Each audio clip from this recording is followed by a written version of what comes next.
Alright. Okay, that was... Right. I forgot to plug in my, mic. So that's why that happened. But there's one more thing I gotta do, which is get the mouse off. Wow. Just when I think I'm, like, prepared for everything, it really isn't.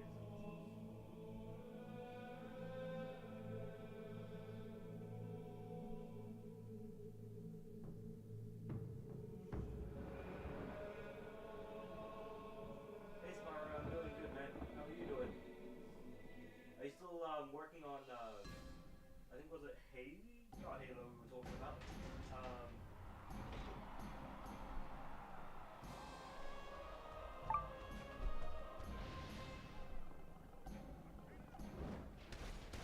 I think it was Halo 2 you were working on previously. Probably.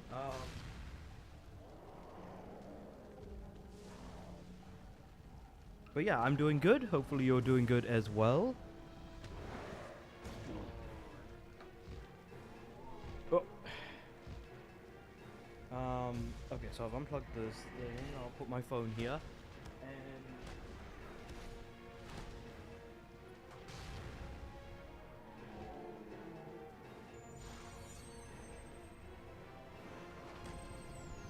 I'll be honest, I was pretty sure I was ready to start streaming, and then I realized, oh, I need to move some stuff around as well. So, whoops, that was probably not ideal for the most part. Anyway, let's just continue on, I guess. But yeah, Spyro, let me know what game you're working on next for videos for. Because I think last week it was Halo from what I remember. Or I could be misremembering completely as well.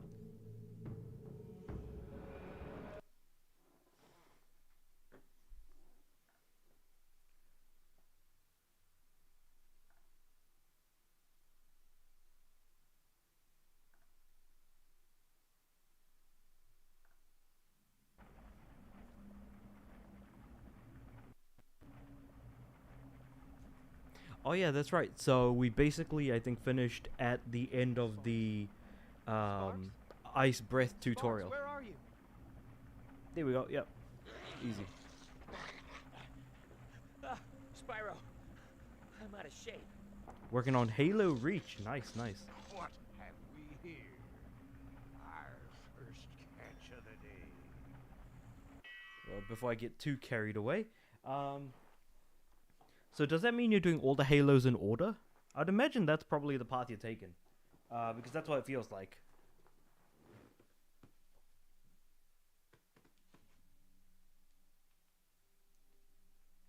Huh.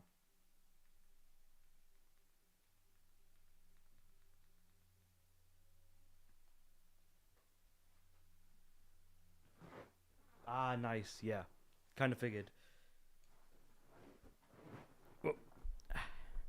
Alright, then I'm now a bit more comfortable here. So let's get back into it.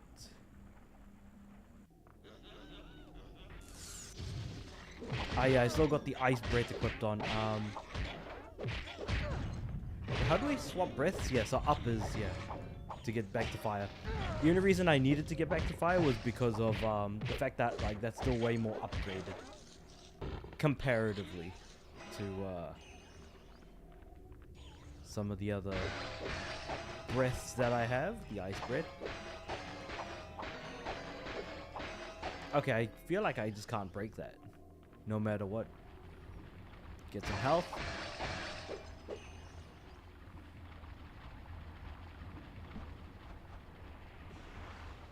Ooh, what the heck is that thing? Alright.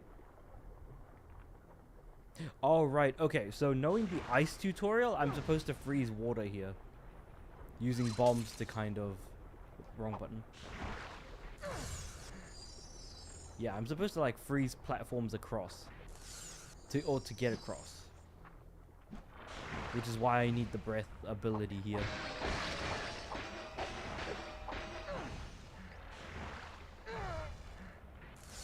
Oh boy. I'm aiming in the wrong direction too.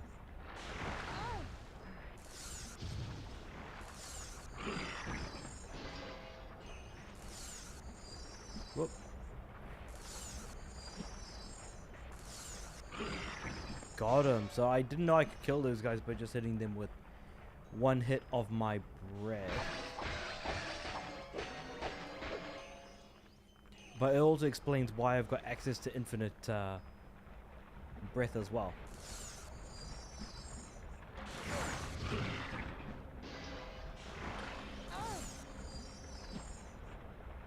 Yep. Let me see if I can just jump across. Cake this guy.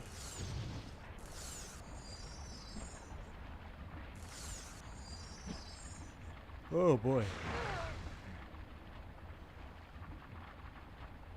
Did I run out of breath? I ran out of breath. Of course I did.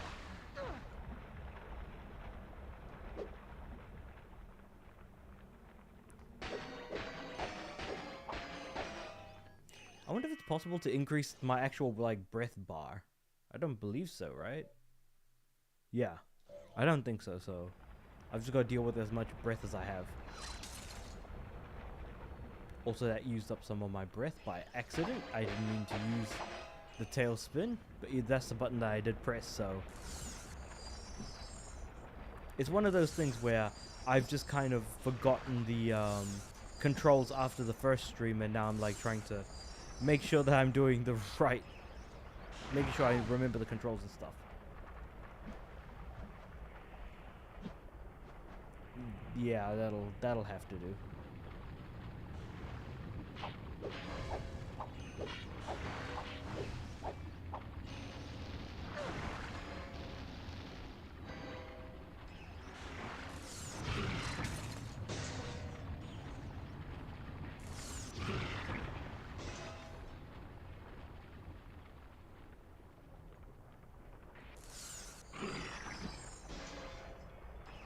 At least I could say with confidence, this is like an enemy type that I do actively despise, if nothing else. Because getting hit by an enemy's attacks and immediately then getting confused is just... basically, it's just annoying for the sake of it, it feels like. More than anything. But I could be, you know, wrong about that later on if it's like well used.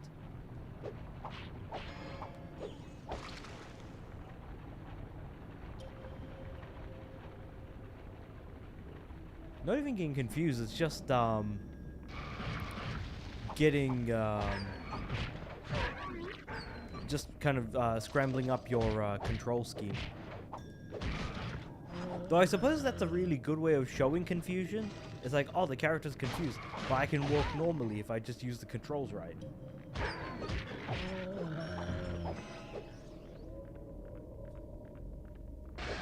So breath is full, health.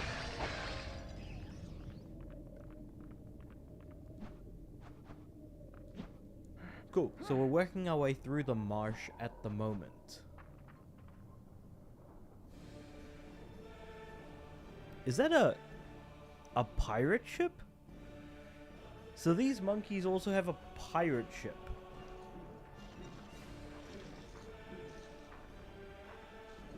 Though it seems like a fairly standard looking pirate ship of all things. Yikes! Alright.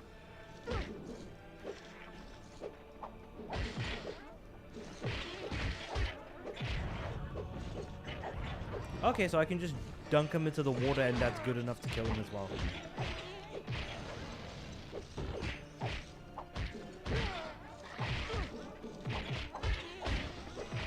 Also, these guys, happy to surround you. Yep. Yes, because they are pirates. They instantly die the moment they touch water. Actively, that is what pirates are known for. Usually out at sea, but can't really swim. Yeah.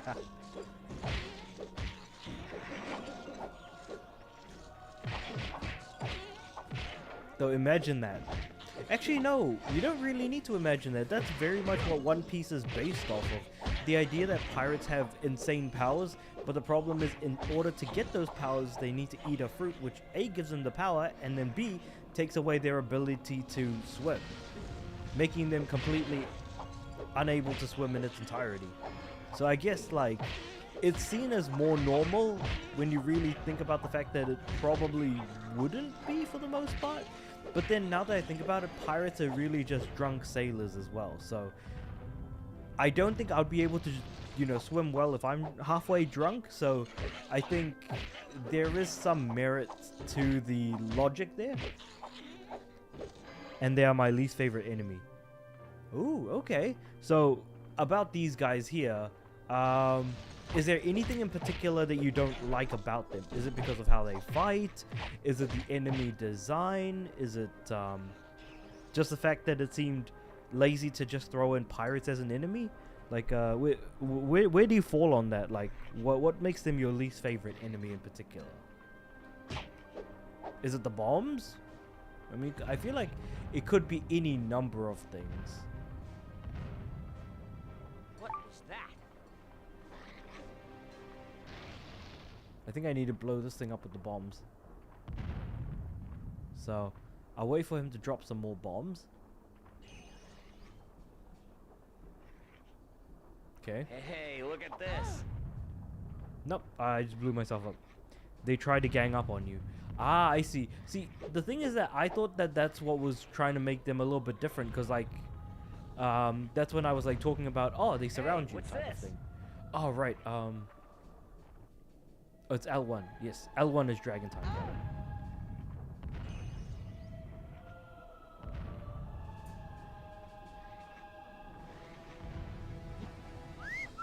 Check this out.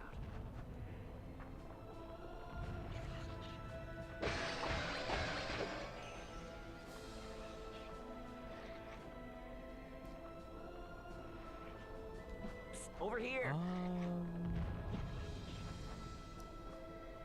Okay, Sparks has gone to this side. Okay, interesting.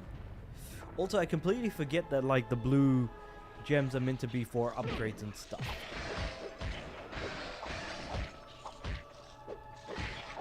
I wonder if we should be looking around for something. Well, I mean, I guess I am kind of trying to look around, albeit that I'm just going in kind of the wrong places.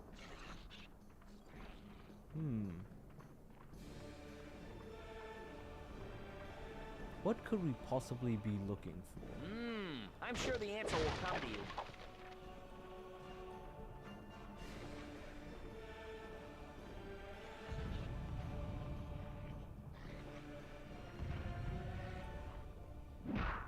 How are we gonna get through that?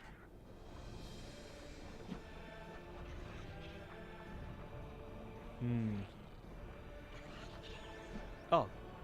Wait, there's a little crack here. Can I fit through it? No. Okay. I can't double jump up to there. What if I just stand near here? I'm getting tired of just floating here. Do something!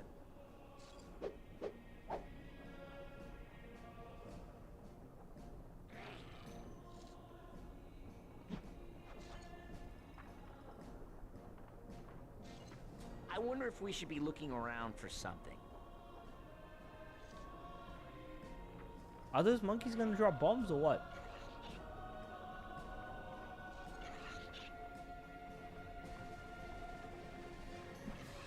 Wow, how are we gonna get through that?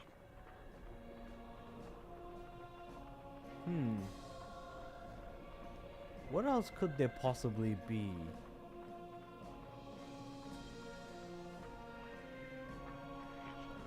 Take your time. I'm sure the answer will come to you.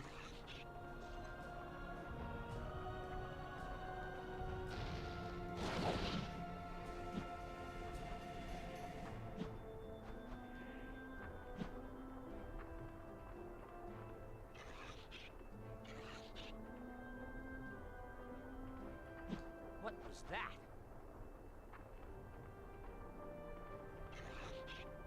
I think this gap has something to do with it. Oh, right. Flame the... Oh, okay. That thing on the ground was a fuse. Oh, okay. Fire breath on the fuse. I just saw the fuse a little late. That's all.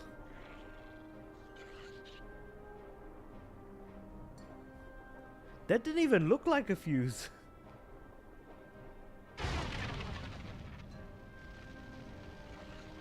Is it just me?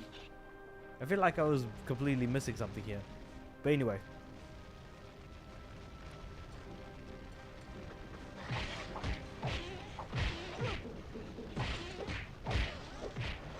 Oh boy.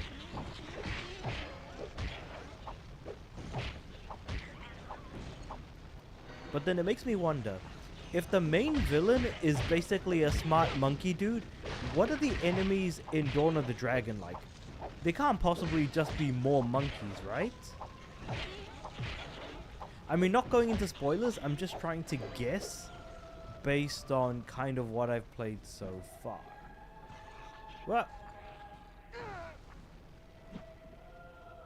Don't know what happened there, but yeah.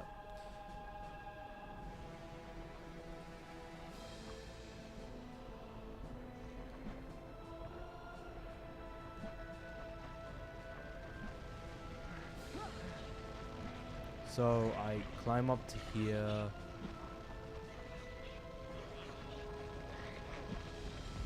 I guess. Nope.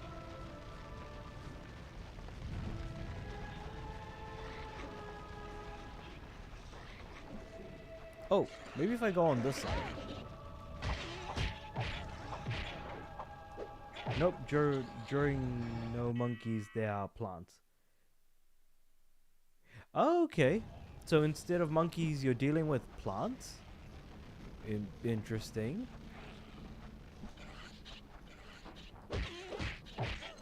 Maybe I'll just flame the ever-living daylights out of these guys. I'll just like attack, attack, attack, and then flame.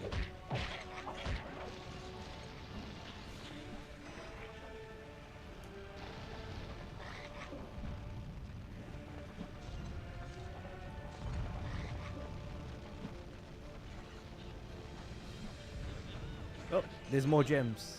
Can't forget.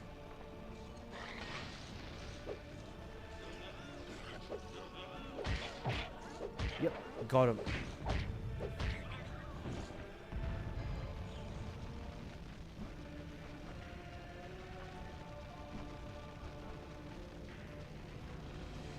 Whoop. Not sure why I went that way. Should have went around again. Give myself a moment just to collect a few more gems. To me, they look like bugs. Really? Huh.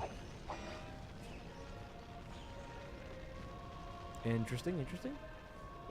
Also, what the heck is going on over here? I want to take in what's happening here right now. I think I see one monkey. Yes, it's one monkey. The top half of his body is getting sucked into the bottom half. So I don't know what the heck is going on over here. Feel free to check that out at your whimsy, because that looks messed up, whatever that was. It looked like two monkeys like fusing together to make this unholy looking creature that's like got his top half melding onto his bottom half or something. What the heck was that? Oh my god. Also, just realized I don't need to go all the way there. I can just jump to here and then jump and glide to here. Boom.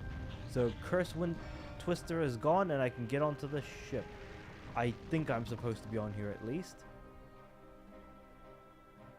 Hit the barrel to release a cannonball.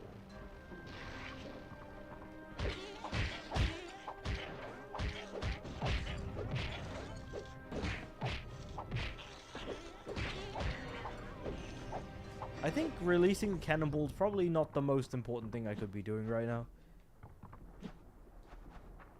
Alright, so where to from here is the question.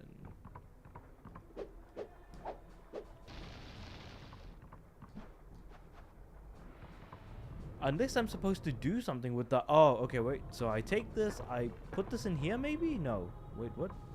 Okay, wait. Bring it to the front. Yep, so it's in. Then I lighted a flame. And what did we blow up exactly?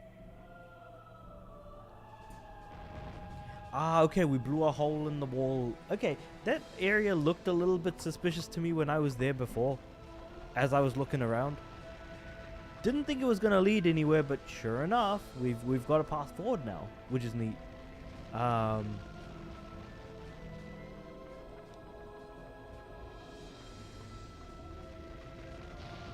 I'm sure I need to freeze this, maybe. Let's freeze it and see what happens. Okay, yeah, just remove the flames and then boom, attack.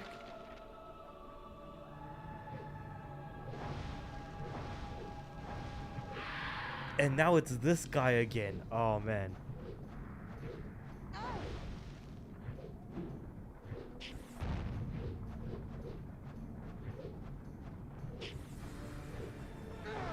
Oh, scurvy wing.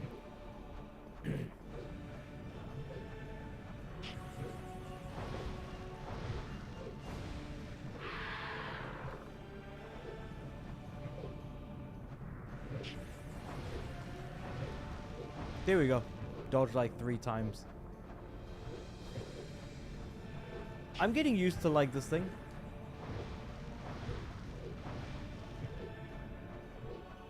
But the question is, am I actually hitting him? No, I'm not hitting him at all. What the heck? I've got to remember my training.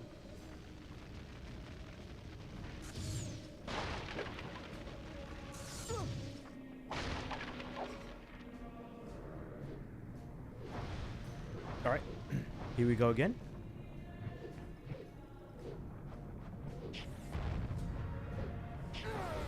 Oh, I'm charging too much, I think, is the issue.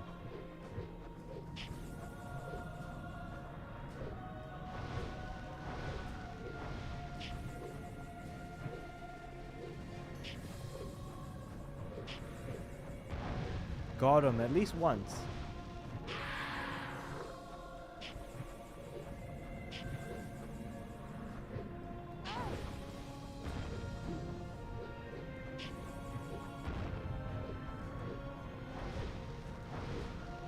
Getting there.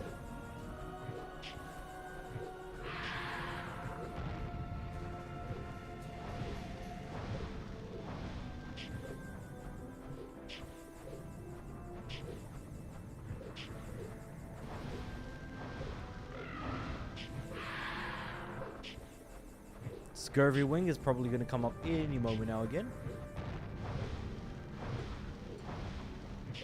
I think I could probably take maybe another couple of hits at most. No, got him. Sweet.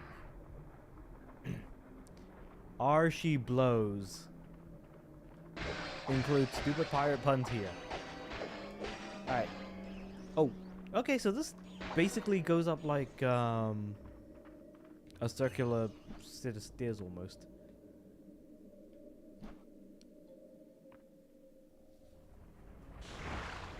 Alright, so we've got more bugs in the water.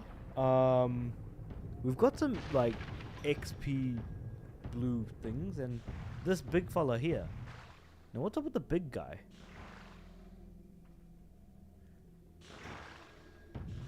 Oh, wait.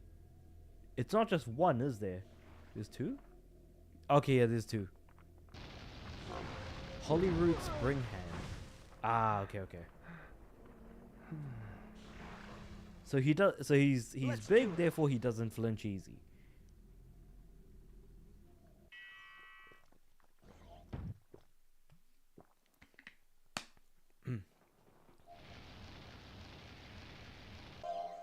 Yep, sweet. So I've almost fully upgraded the fire breath. We're almost there. But I'm hoping that fully upgrading the fire breath is gonna really help deal some real damage here. And it sure does. Like, look at that health bar just completely get melted right there. Fully upgrading at least one breath is like one of the biggest things that you can do in these games that I've noticed. Especially with the first game, like, that fire breath just came in clutch so many times. Like, it was very, very useful to fully upgrade just the singular breath type and just destroy basically every enemy.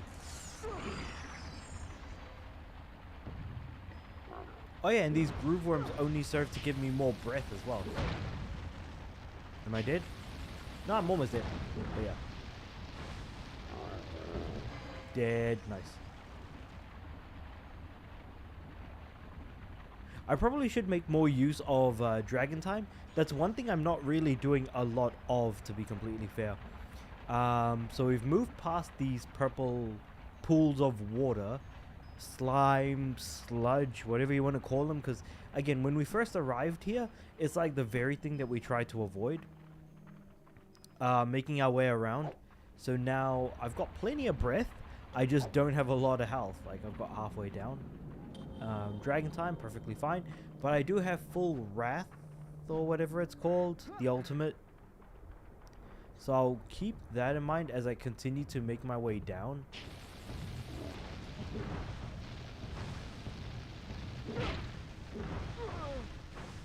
Probably should have ultimated it. Because I'm dealing with two at once rather than one at once. Okay, so I have to redo this segment as well. That's fair.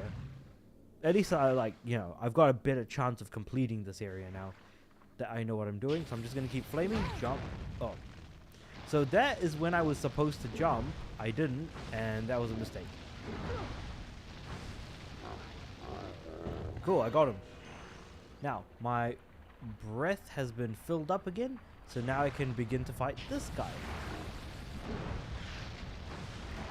I'm only going to attack him while I'm on the ground, because it seems like being in midair while using the flame breath just doesn't quite, you know, do what you want it to, if that makes sense. I'm pretty sure it doesn't, but yeah. Wrong button. I did in fact get confused and use the wrong move.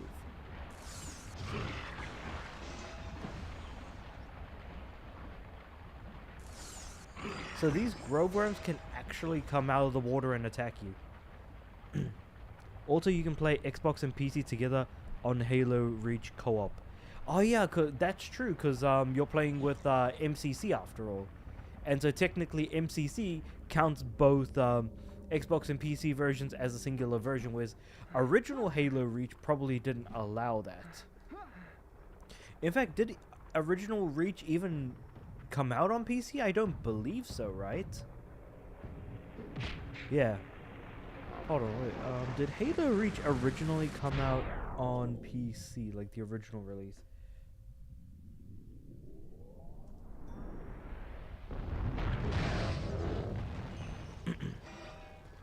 Let's see. Reach came out in 2010.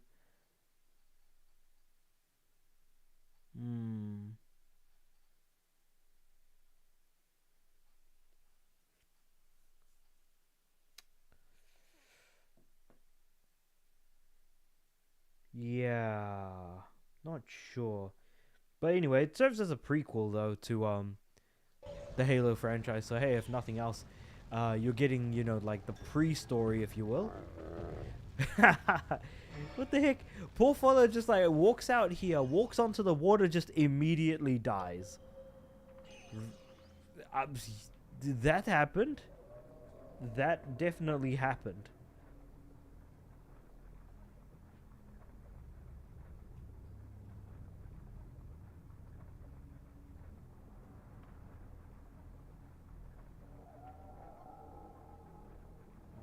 Was it 31?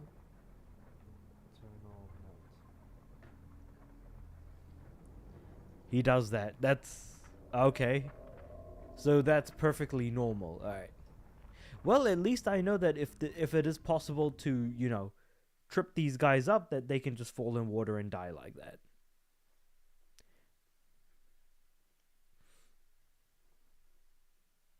It looks like we're going into some tunnels or caves. So let's see what the underground segment here looks like.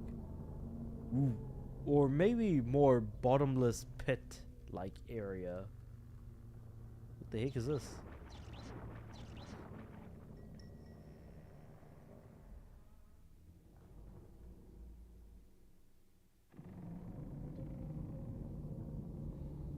Okay, so we don't have any ground, and we need to progress forward. I assume just landing on these tree branches. Oh, I see what's happening. Alright, so we got to be fast as well. Look At out, world. At least he doesn't do the wah when he falls. What was the sound that he makes in the original Legend of Spyro? It's like he does.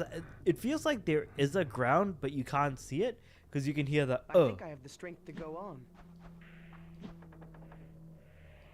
on. Wait, was I not able to? Okay, how was I not able to double jump? That's the thing I'm wondering. Is the jellyfish when you fight It's Cinder okay. at We the can ending? try again. Oh, is it that same jellyfish?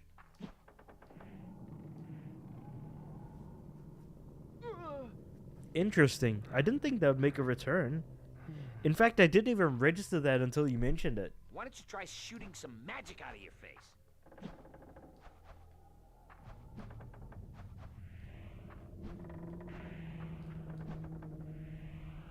Wow. Okay, so I need to remain on one of those tree branches, whatever you want to call them, long enough I'm to be sure you'll able get to it this double jump time. again. Because if I don't sit there long enough, I won't be able to double jump.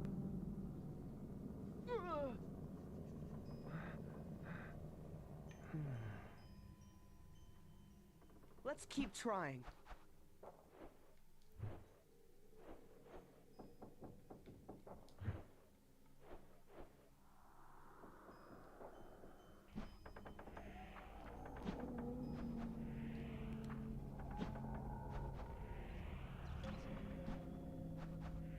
Wow. Oh, okay. So oh, the jellyfish can hurt me. Whoop. That gotta be careful there. Where does this go? Be careful, the tree do tilt and make you fall down. Yeah, that was happening a bit. And then I just entered like this tree area as well.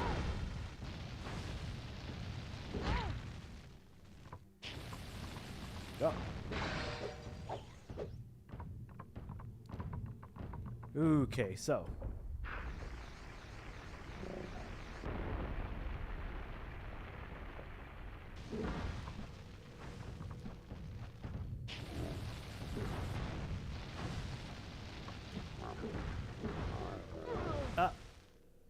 The shockwaves. The shockwaves got me. Dang. I'd better be a bit more careful.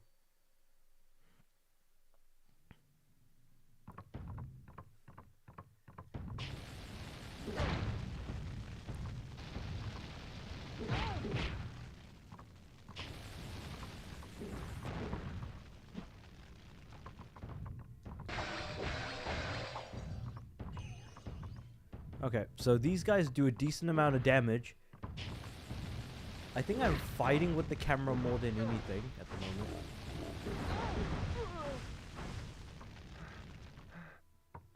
So I've got two guys to deal with. My think I have the normal strength to strategy go is on. jump and fire and then jump to dodge, periodically, of course.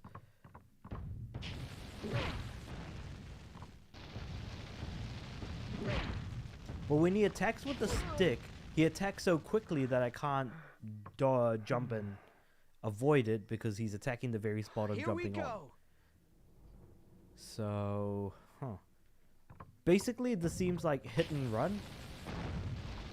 Unless, okay, so I'm supposed to use ice against these guys? Yeah, hit and run is the strategy, I guess. Yeah, see, like, that attack is relatively slow, so it's easy to tell. But the other attack is much faster. Yeah.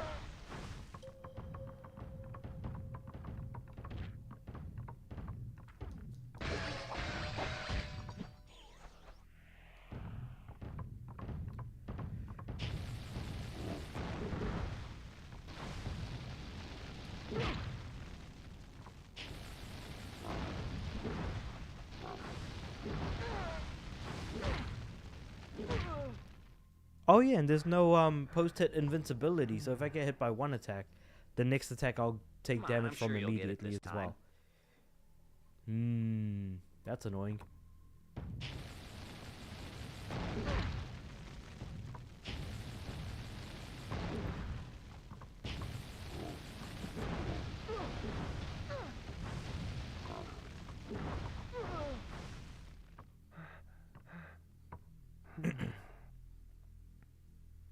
All right, let's do it. Trying to not get into a fight with the camera is a bit of a bother.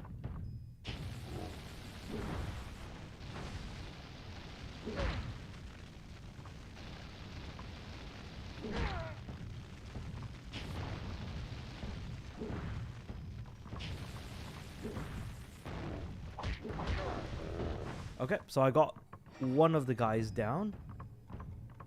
Oh wait, did another one come? So there's 3 of them I have Why to don't you fight. try shooting some magic out of your face?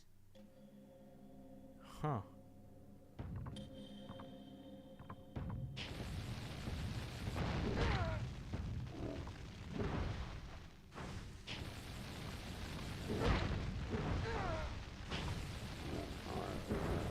Cool. Yeah, there is 3 of them. Okay. Maybe 4, because if one dies and one spawns, then I think I if have the the strength to go second on. one dies, that should spawn another one as well.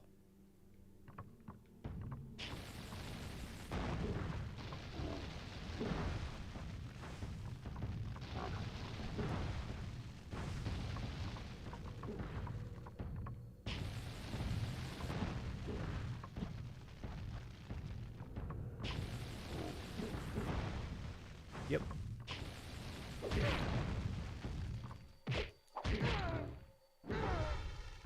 Nope, attacking them attacking them in the face is not a good idea.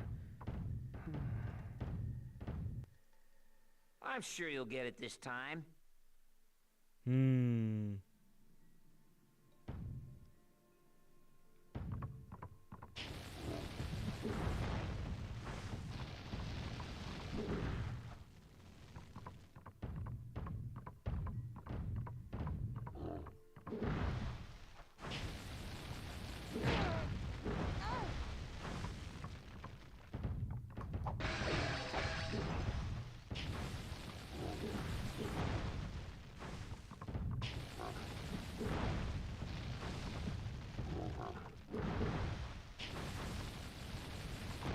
Okay. We've got some more breath.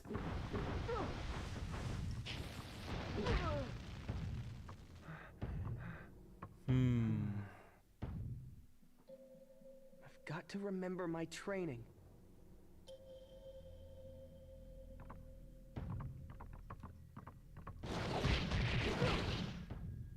Yeah, using the triangle attack just doesn't help. At all.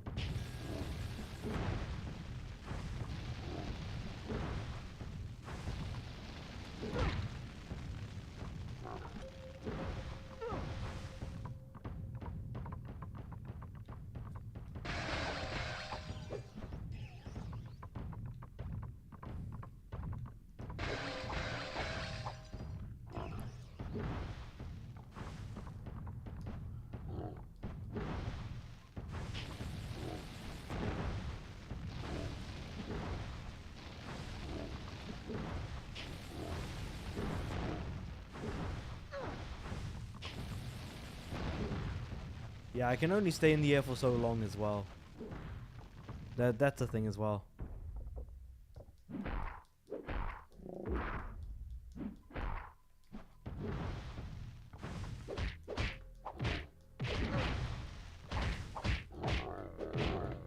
Okay, they're both down. Yay. So how many are going to spawn? 2 more, right? Yeah, kind of figured.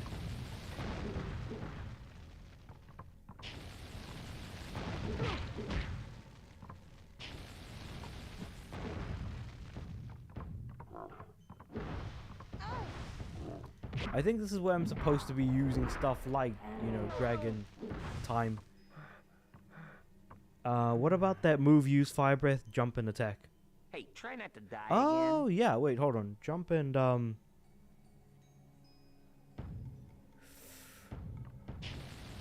and attack, right? Oh, yeah, yeah.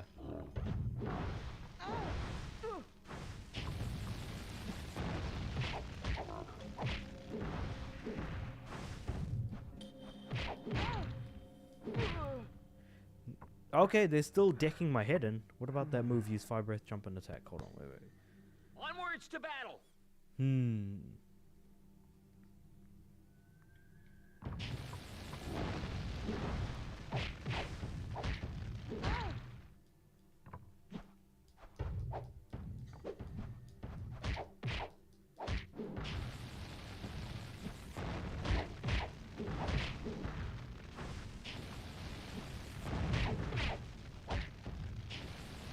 That is actually a really good strat. Holy crap, that actually really worked out for me. Here. Fire and then jump and attack. That is... yeah.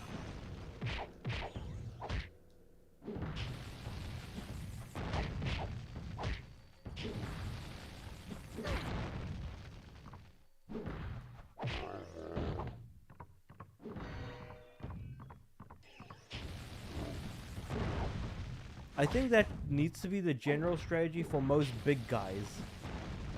But when I say big guys, I guess they're sort of like the elite versions of normal enemies. Get out there. Okay. So, it worked to a point. Obviously, when you constantly keep getting smashed in the head, that it's gonna stop working because you'll keep constantly getting squished over and over. But it did work.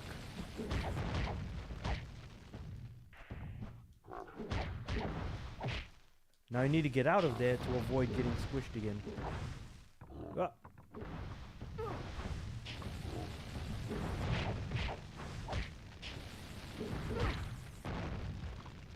Double jump and then 3-hit combo, fire, double jump, 3-hit combo, fire, double jump. Oh, did I die? No, I'm still alive.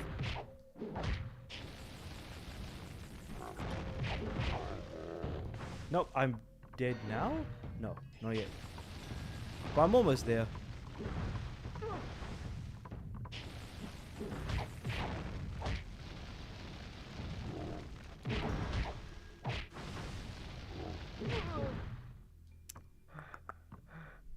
And boss fights. Okay, yeah, you're right. I don't think we've seen a lot of boss fights so far in the game. I think there was only the one, right? Like, only one boss fight so far.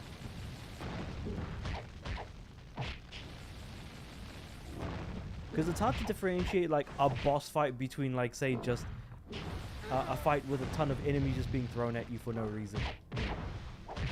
Well, not even just being thrown at you, just a bunch of enemies being thrown at you.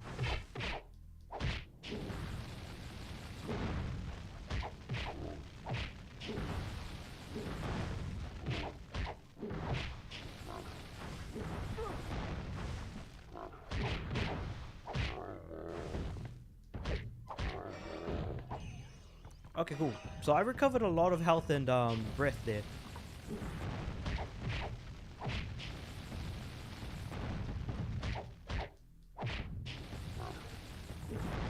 And thank goodness for like upgrading the fire breath as well.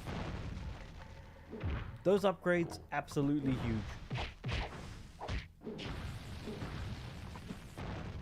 No, get out of there. Yeah, there we go.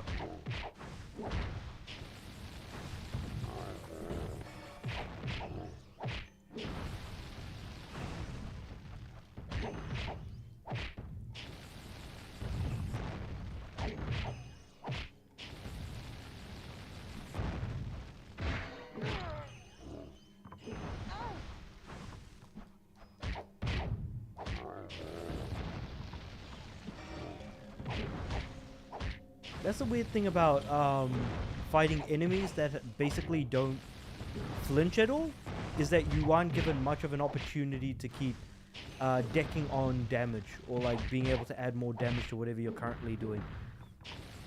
So it feels like you're kind of flimsy and weak when you're attacking.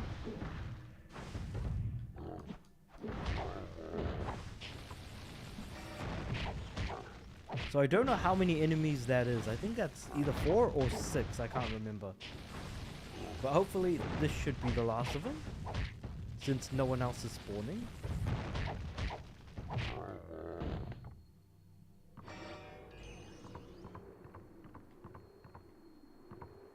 Okay, so where do we go from here? So just out this way. Yep. Oh.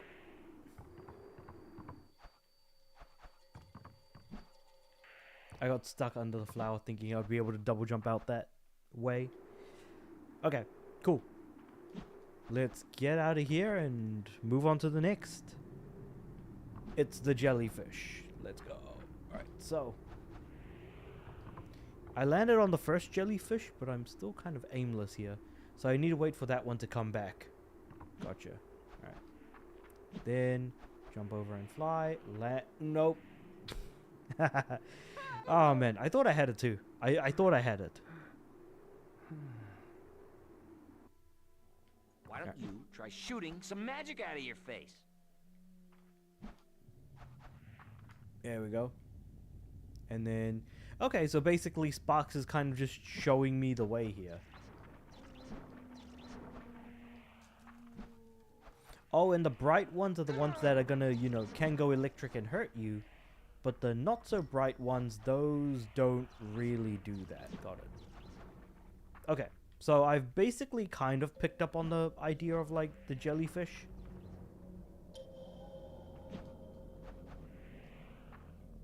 Nope, that one was going way too fast for me to have stayed on.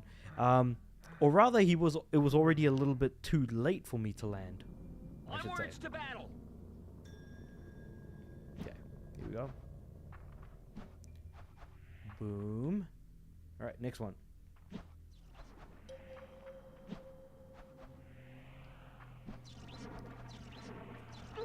I'll just take a little bit of damage here. But, main thing is, using that to push myself forwards. Nope. A little bit too close to the edge there. So, ended up slipping off on that one. Let's do it.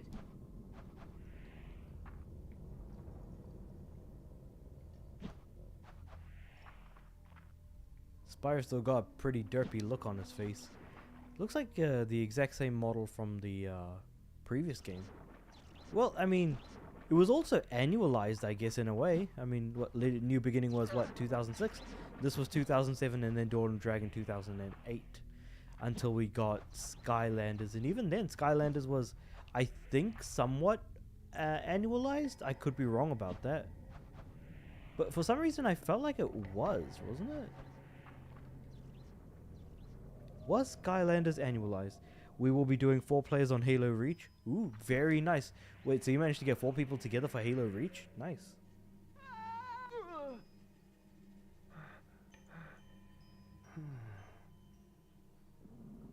Hey, try not to die again. Trying, Sparks, trying.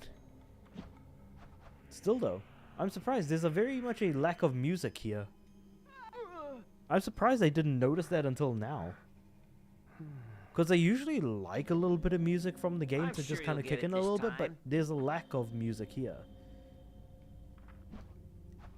And it might be because, well, I mean, it is quiet, but not like this. This is like... I don't think the game is trying to be ambient. I don't think so, at least.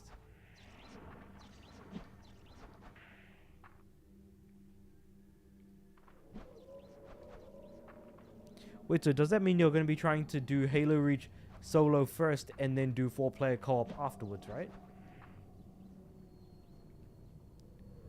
Ooh, I'm going down. Am I going up? No. Wait.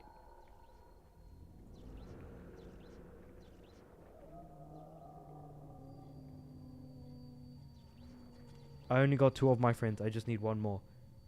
That's fair enough. Oh.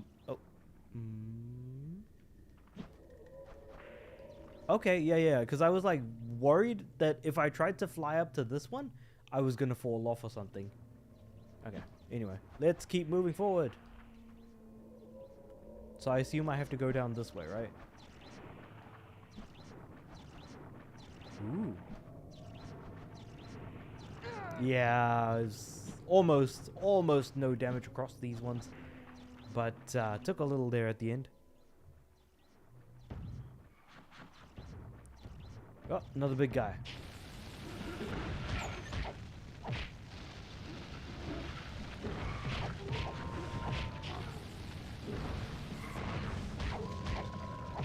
And it makes this fight so much easier.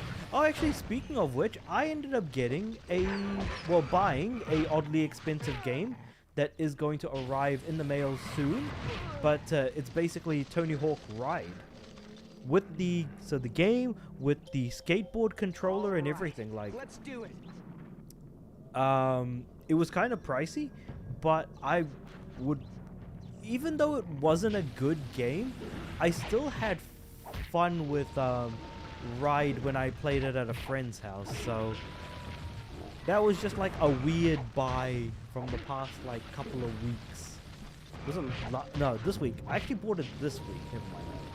I was like offered $20 off the game from eBay. So I was like, oh, you know what? I'll take it.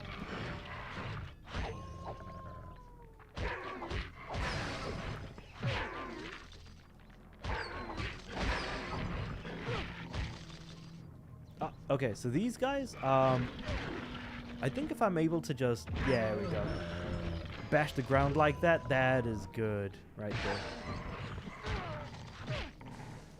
But yeah, playing on that controller again is gonna bring me back to a time that was like, what, 2012, I want to say. Oh my god, that's when I went to that friend's house. And no, it was actually before then, 2011, I would have to say. Anyway, trying to bring back some personal nostalgia, not even through the games that I'm playing, because obviously like here I'm playing like, you know, a PS2 game, for example, but just the fact that like sometimes when you miss something, why don't you just try and bring it back a little bit in your own little meaningful way? That's what I say. I missed something and say, you know what, I'm gonna try and like, you know, make it so that I can do that thing again. Like, there was a time where I was,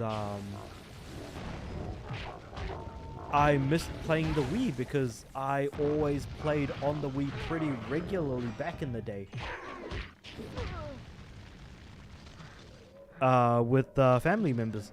And so what I did was I actually managed to dig up the Wii and we just started playing some games. I was like, yeah, this was a really good time.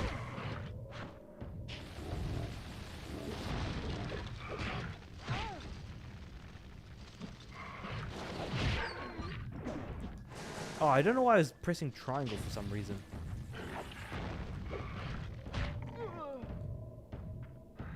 But yeah, that was a fun time. Let's do it.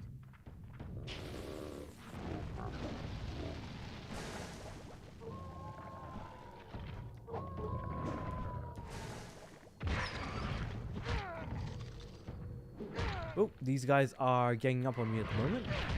Not cool, not cool. I can't jump actually. That's annoying. Yeah, I was like stuck on the edge. See, I'm like endlessly falling in a way. So if you look at Spyro, he's like endlessly falling there.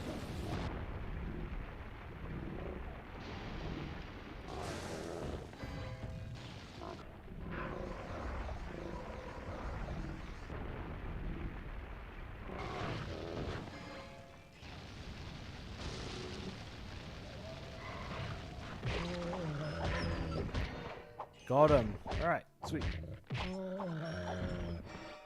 Endless fire.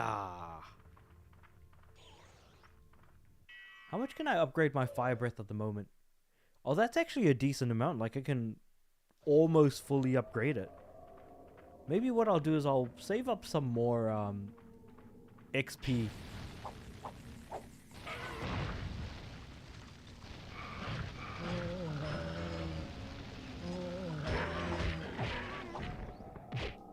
But yeah, like my breath is just instantly like back up. Like every time I kill an enemy, like it just gets refilled fairly quickly, surprisingly so.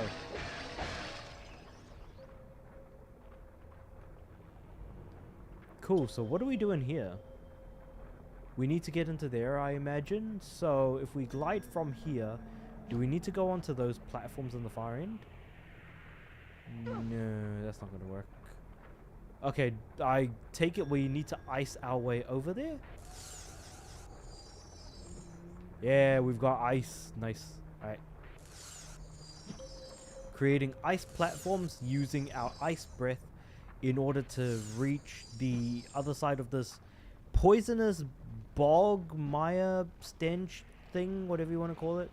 And I don't know what to do from here. Hold on. Maybe if I just go back this way. Is it... Do I like jump onto the boat? Oh. Green.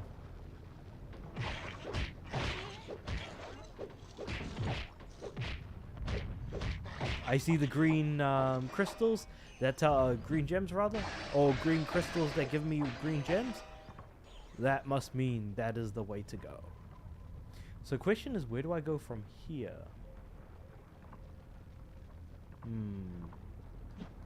I'm just scoping out the area right now.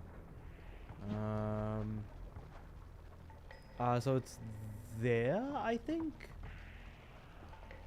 So what I'll do is I'll jump over here, switch to ice. We're gonna send out one ice platform. We'll maybe do one more. There. Am I too far away? I think I'm too far away from the edge. No, you know what? I made it. I made it. You know what? That's all good. That's all good. I'll switch back to fire. And what I'll do is I'll upgrade as much of the breath as I can at the moment. And just wait to get more, like, blue gems, I guess. So I assume we're gonna unlock the breaths in the same order as the previous game, where it's like fire, ice, electric, and then earth. Oh no, or did we get electric before we got ice in the first game? Because before we beat the ice boss, I know... actually, you know what? Yeah, because we rescued Voltaire first. So it does make sense that we got electric before ice.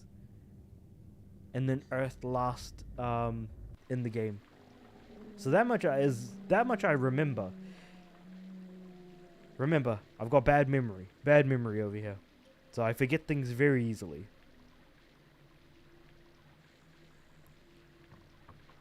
Still though, I'm already like halfway through the stream. That's crazy.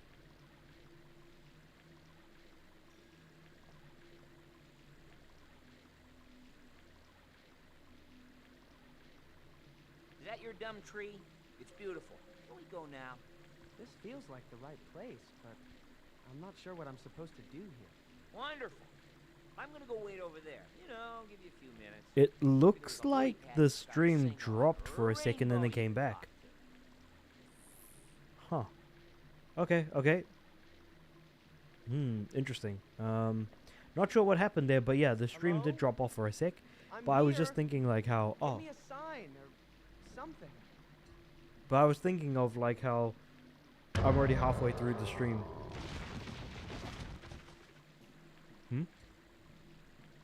Wait, so what the heck is happening here? Is this a golem boss? Huh. So this is the tree that was in Spyro's dream. It's my turn to pass out. You're on your own, buddy. I think. Oh, brother.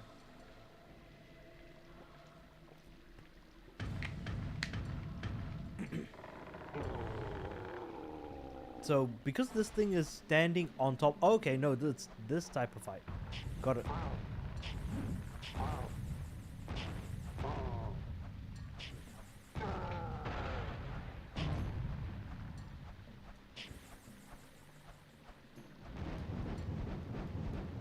Okay, so I have to hit him with fire and then I have to hit him with ice or something? I don't know.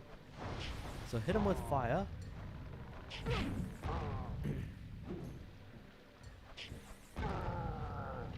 And then I hit... Whoa. Nope, I have to keep hitting him with fire. Okay.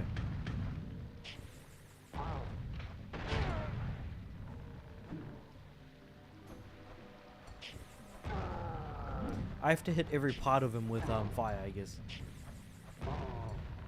Like I need this guy to burn.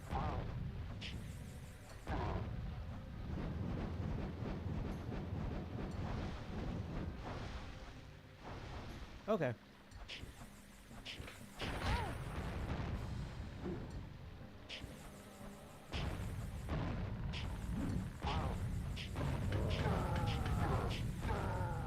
Whoop.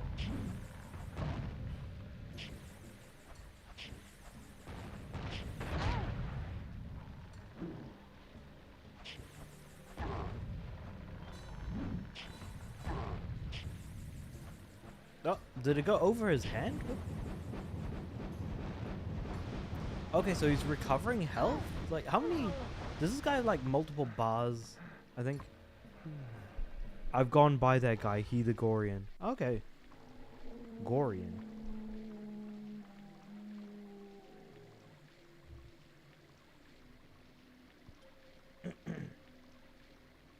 Oh yeah, I can skip the cutscene with L1, I forgot.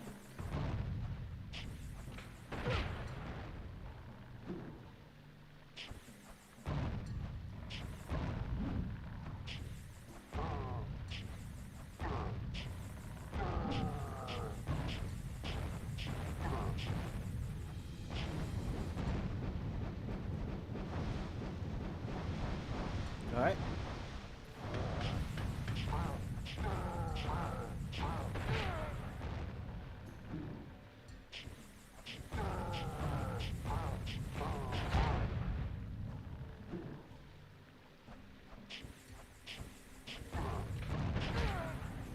How is that hand able to hit me so much?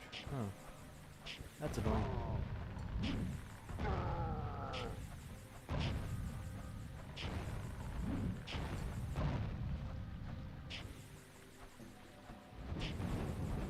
Alright, here come the fireballs. He's just sending them back to me. And that should be about it. I meant to say Guardian. Oh, okay. I was like, Gorian. That doesn't make too much sense.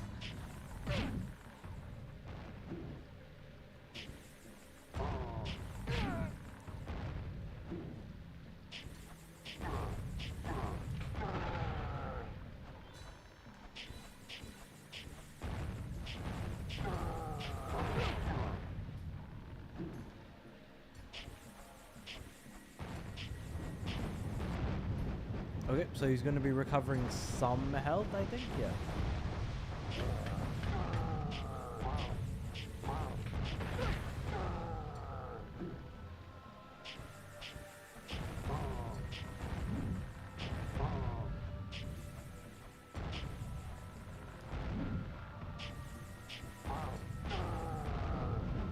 Ah, okay, now this is his actual health bar.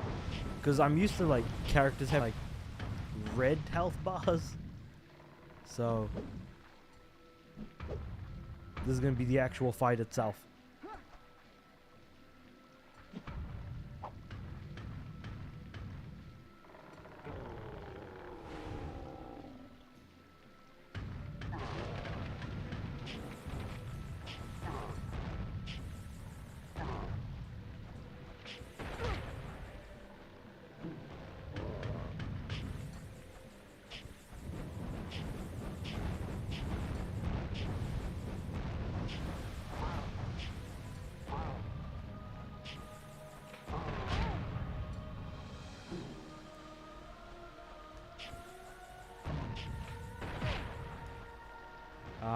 Huh.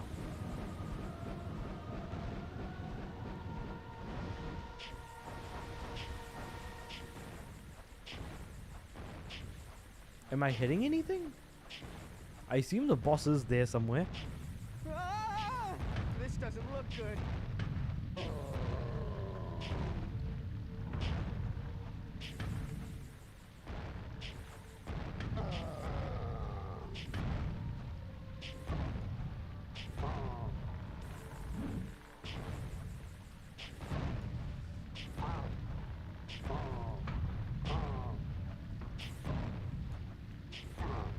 I'm just like swapping between the feet at the moment.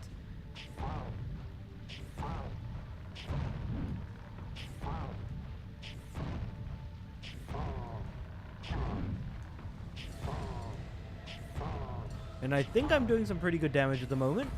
I hope.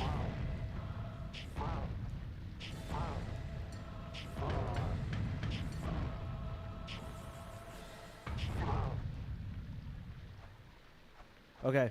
I think we got him. Our Borik, huh? Okay. That was actually not a bad strategy. Attack the left side, dodge to the right, attack, dodge to the left, attack, dodge, attack, dodge. Killed it. We came all this way so you could kill it? Spyro, I am the mighty tree, calling you from across the void. Journey hither and vanquish me. Yeah, I don't think I was supposed to do that. Wait, you don't suppose that was the Chronicler? Alas, the purple dragon has been wandering lost in the ancient grove. You've been quite a nuisance to us. Is the bird talking or is it the pirate? Whoa. It seems like the bird is like the mastermind or something. The birds, I mean. Sparks, maybe you should stay out of this one. Yes, mind yourself. To answer your earlier question, no, that isn't the Chronicler, whoever that is. That was Arboric, and it was going to be the main attraction in our tournament. Now it's ruined.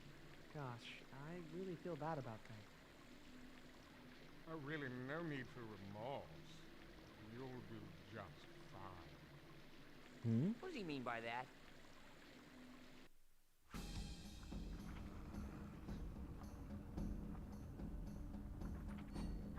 Well, that is the boss of the location. So it looks like, okay, so Spyro basically gets knocked out and kidnapped. That is a plot point. Okay. It's too bad that, like, you know, Legend of Spyro 1 couldn't have been a little bit more sort of open in terms of its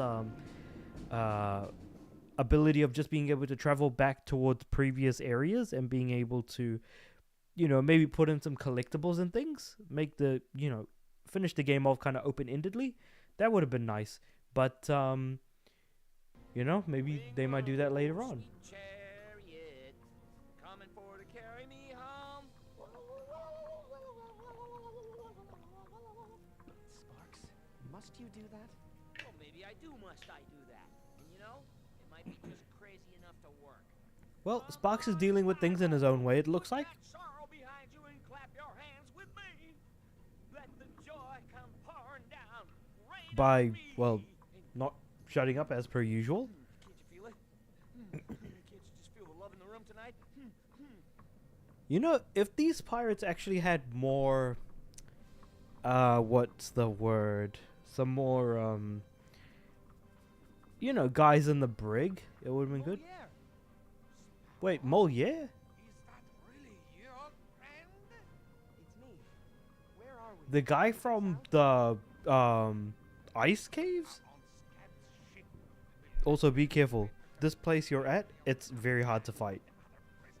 Really? Is it like the enemy types in particular, the locations, or just a mixture of both of those things? Because I feel like I could be either or, you know?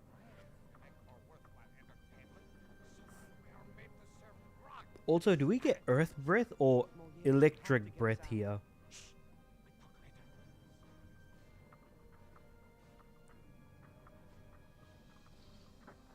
It could be either or, to be fair.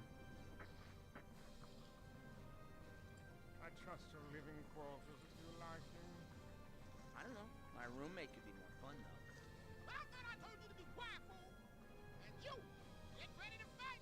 It's fighting time, baby. Get ready to fight, I huh? mean, more than really. I hate those birds.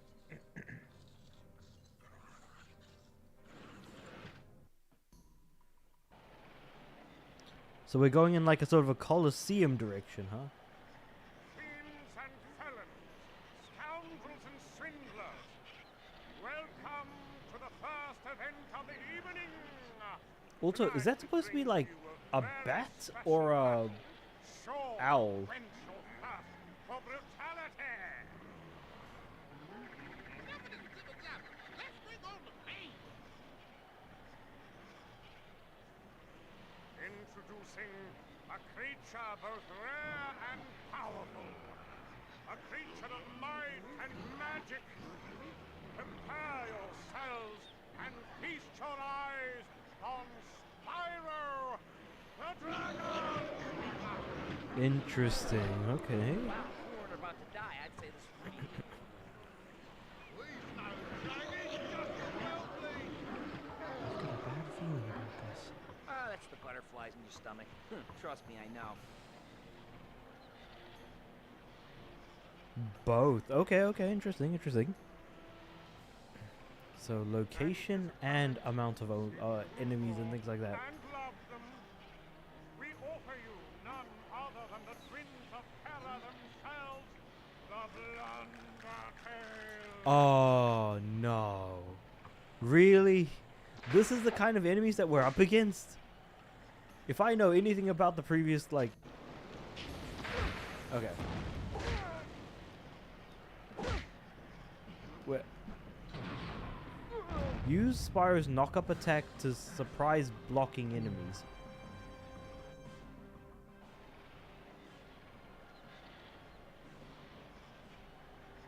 Fiends and felons. Oh yeah, let's just skip that real quick. And I'm just going to...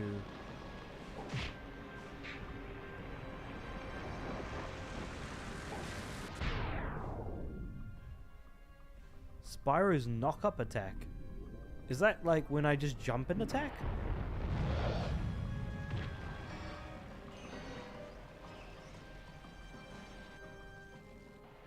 Great crowd, huh? I wonder if I can get them to do the wave. Well done indeed. Step forward, little dragon. The scene holds the law.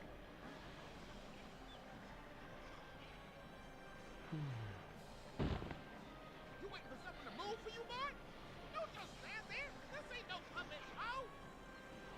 No, not again. That is very quick to get to like the next Don't breath worry. tutorial. There's nothing to see here. It's all under control. And allow me to entertain you with the healing power of love while we wait. Swing low. I don't hear you. Come on. Swing low. Sweet, what's the matter with you all? You stink.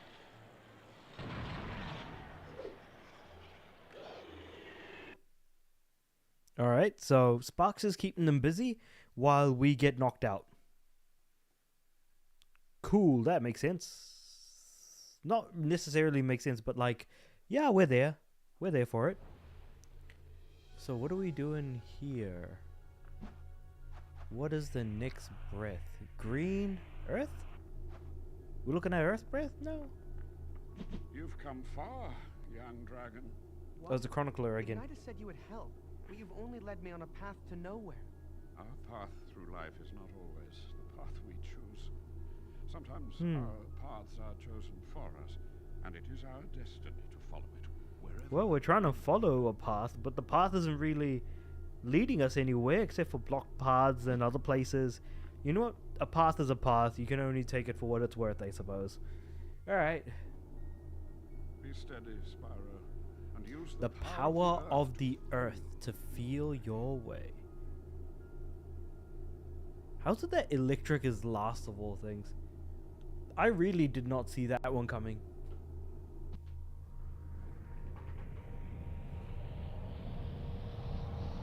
Earth breath tutorial, a go-go.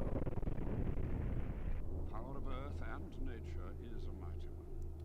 For as the earth moves, so does everything in it. Be mindful as you wield it. Gotcha. So we've reawakened the earth element. Within Spyro, follow the floating platforms, test your new abilities. Press left to select the earth element. So the buttons are still the same, you know, up being fire, down being ice, and left being earth. So I suppose we're not that far off. Is it possible for me to fully upgrade my fire? I guess not. When the scorpions say knock up, it means hold circle for a launcher move. Ah, I see. That's what they meant. Because the thing is, I don't really use that move a lot, so that's why I was like, oh. just charge your attack to do to initiate aerial combos. Well, I mean, hey, if nothing else, I managed to get through that somewhat by just using a single move, which is my ultimate. Ultimate for the win. But it's good for me to keep that in mind, because when I play through Dawn of the Dragon, I assume the control scheme and explaining things is going to be the same. The launcher is a Kingdom Hearts 2 launcher, yeah. Let me just...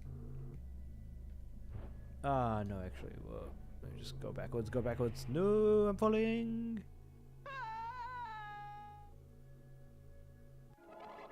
All right, let's do it.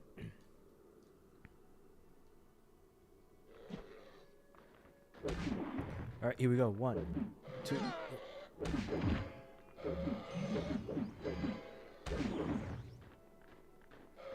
Got him. I feel like it's homing in on the enemy as well.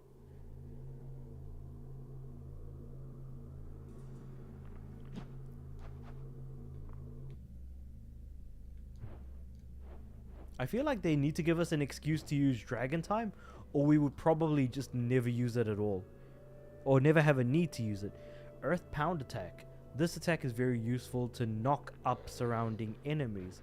Okay, so there's an alternative way of being able to knock enemies up into the air besides us just holding the circle button, for example. So there's a couple of ways for us to launch enemies in the air. Nice. This is what I like though. I like how they're giving me options as well. So it's not just, oh, knock enemies up by virtue of holding circle, but also if you have enough earth power, you can just do it as is by pressing triangle. Which like I said, I think that's cool. Giving option on ways to play are good. The only problem with that is when you give too many options. And I mostly look at Ubisoft games and think to myself, it's the play it your way type of gambit.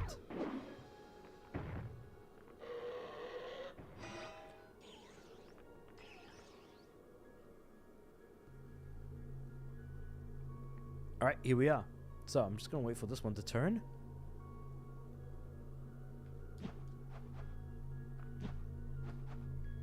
Cool.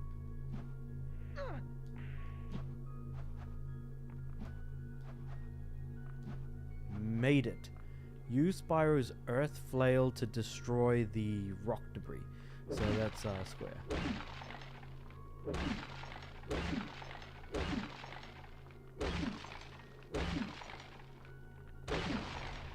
Cool. Stand in the center of the crystal ball switches, then do a full spin of your earth flail.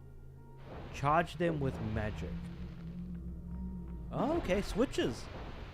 So this is like possible puzzle solutions from what I can tell. That's cool. I like that. That is like, yeah. Now we're giving these breaths a bit more utility as well.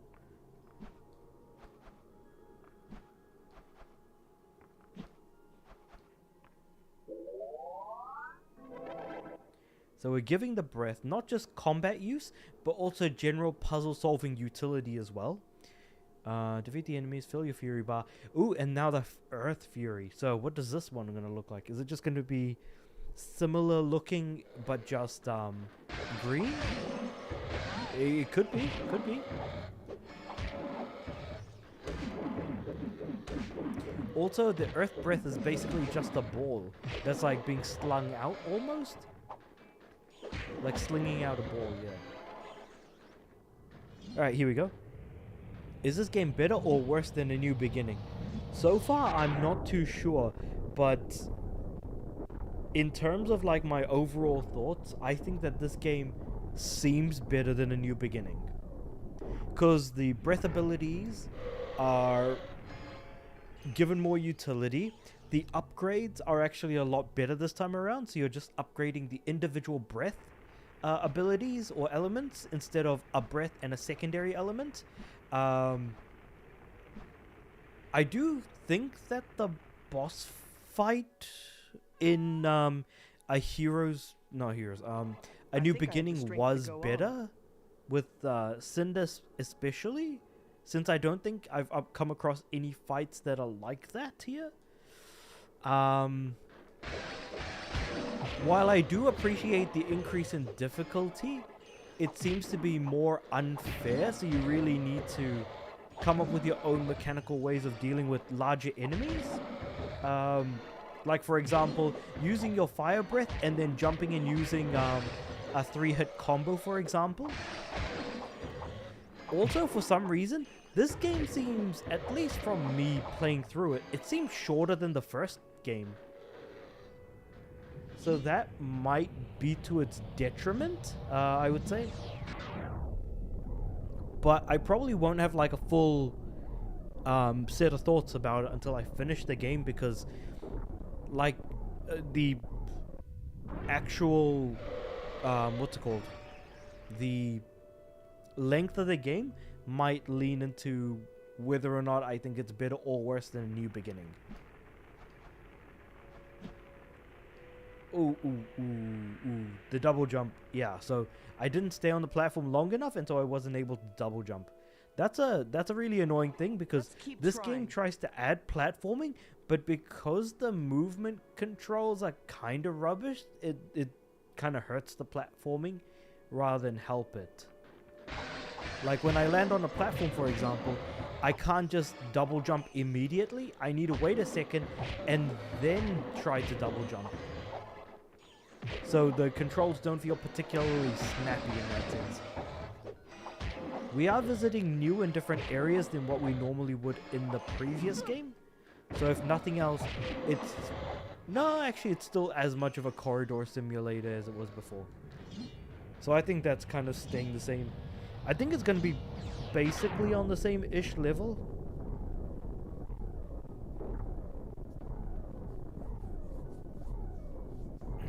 Though I think I had more frustration with the combat here than I did in the previous game.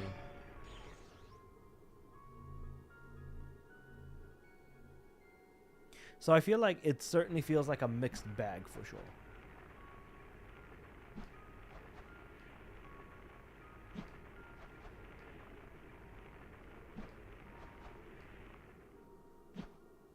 Yeah, I had to like wait a second before moving forward just because of that double jump. But yeah, we're about to return to the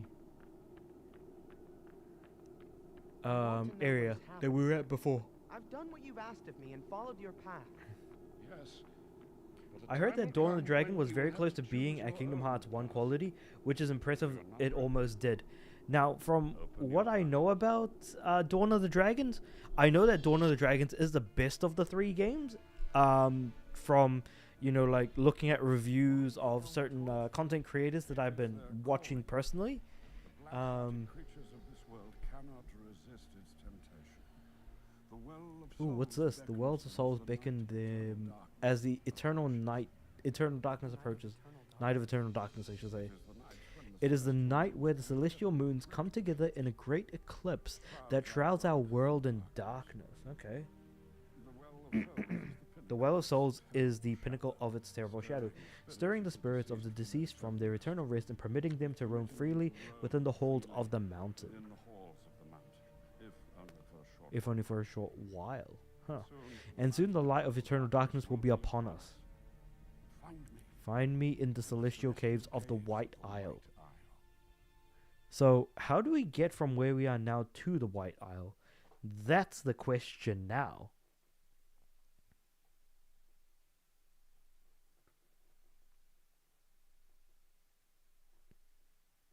And also, where is the White Isle? Where could it possibly be?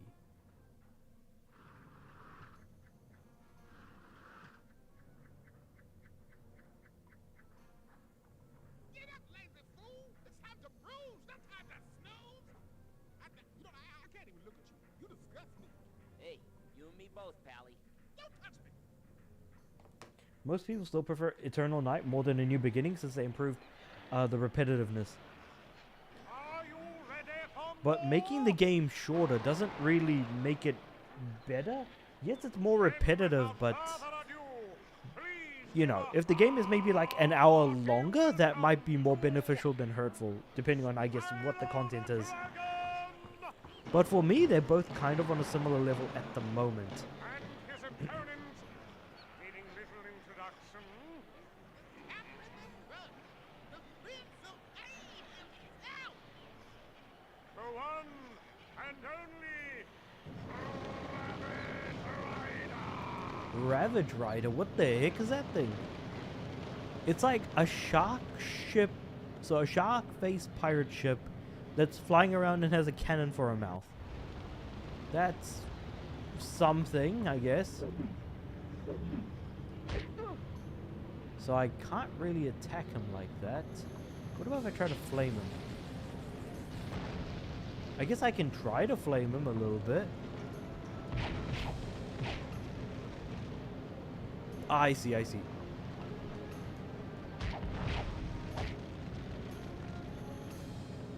Okay. So, I'm dealing damage to him if nothing else, so that's cool. Okay. So, there's a couple of pirates inside of him, and I'm like, man, isn't this kind of unfair? There's like a bunch of pirates inside of, like these metallic, I don't know what you want to call it, like machines, and like I have to fight by myself.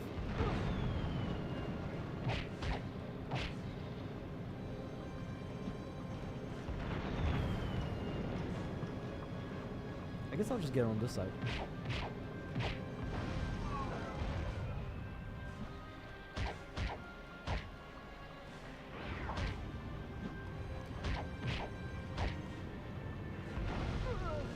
Ah, okay, I died. Dawn the Dragon has one of the co-riders returned from Eternal Night, but the new beginning rider left.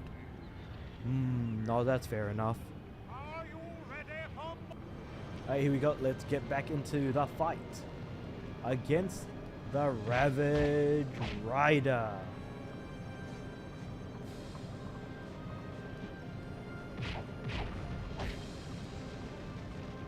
Okay, so I've got like a strategy down, kind of.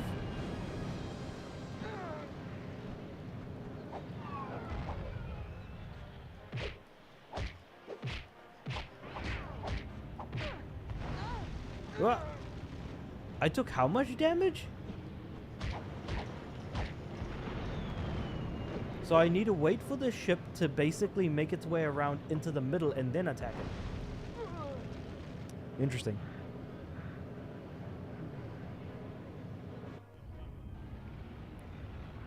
So I feel like me being uber aggressive just had no real reason for me to be like that. This fight functions the same way as the train from A New Beginning. You have to make it crash like before. Yeah, I just realized that now. Because that's the only real way to deal damage to him otherwise. Oh, I forgot I can skip the cutscene. Good old L1 to skip cutscenes, man, let me tell you. Anyway, I'm just waiting for him to turn. Right, there comes the flames. Or when he goes down the middle, I suppose.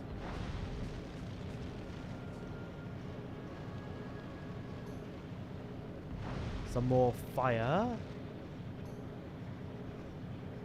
Is he gonna do it?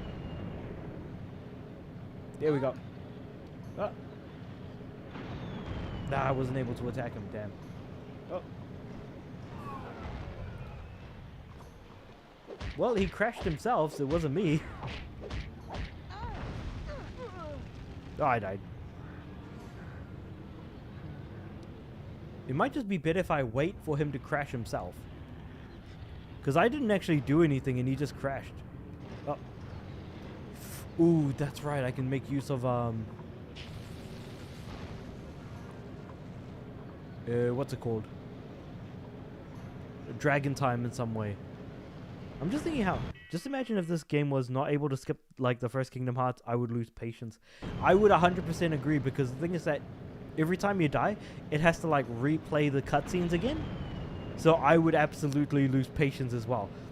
Thank goodness Spyro and yourself both mentioned to me how the cutscenes can be skipped using L1. That was just a great thing to mention.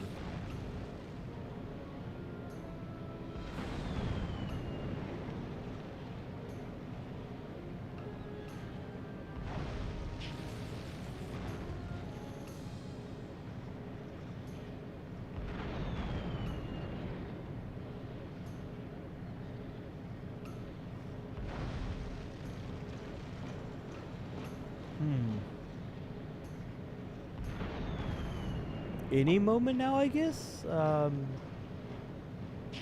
There we go. Is it gonna crash? Yep, he crashed.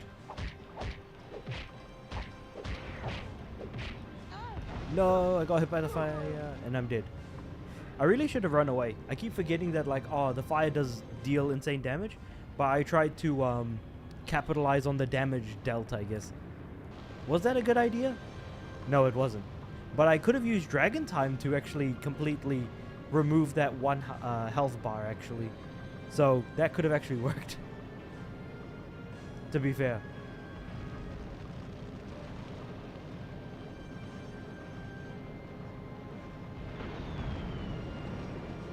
That being said, though, I feel like Kingdom Hearts is a franchise where I would actually love to sit down and watch the cutscenes, personally.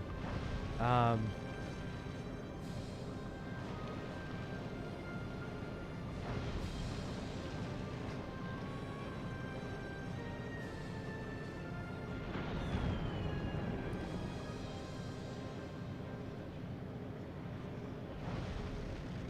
love how the music is going real hard, but it's like not really. Oh, I think you missed those health and magic upgrades in the last 2 areas, so try to find them in this level to increase your stats. Wait, there's upgrades? Huh. I didn't know that there were upgrades, to be completely fair.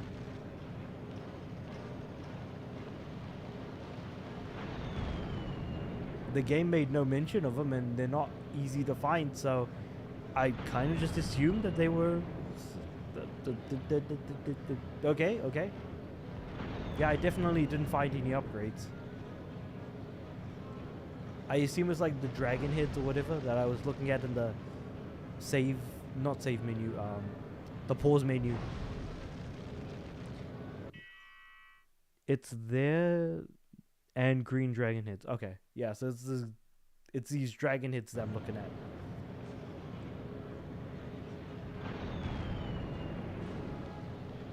Well, let's put it this way. I've been doing a great job of not finding them.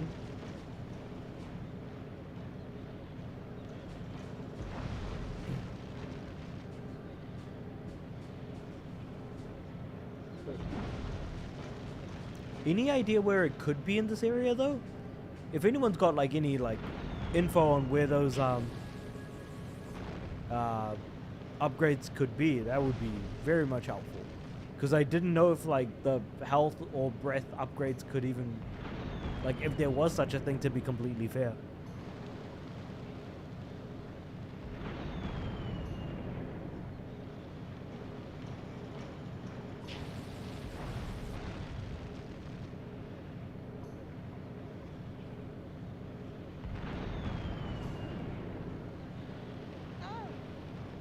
I got hit.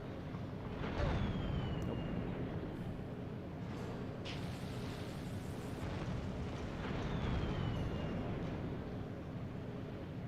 He's just kind of going around in circles at the moment.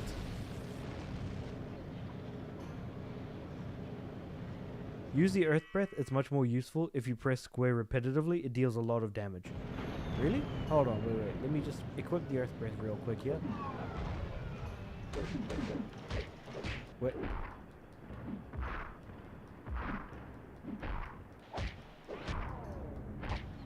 Oh.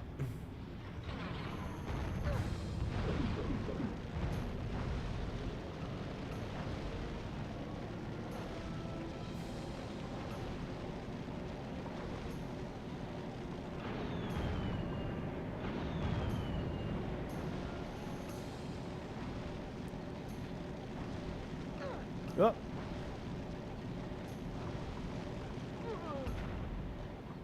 Oh, so he's attacking, but like both sides basically. Interesting. Okay, okay. Are you ready for...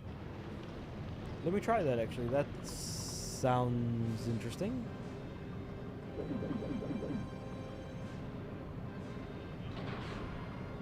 Well, I'm not even close.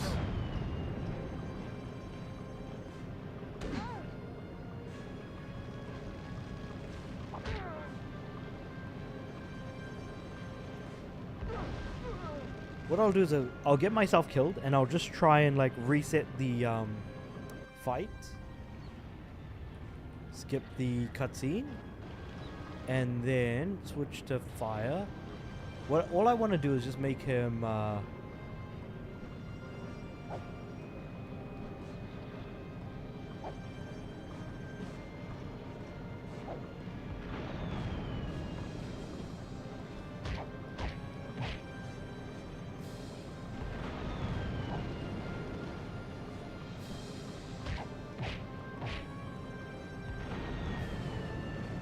I'm just gonna keep attacking a little bit more.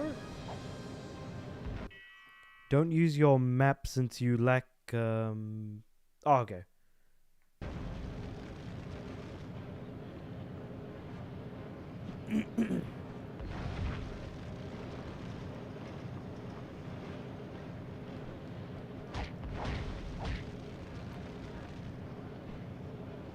Whoop.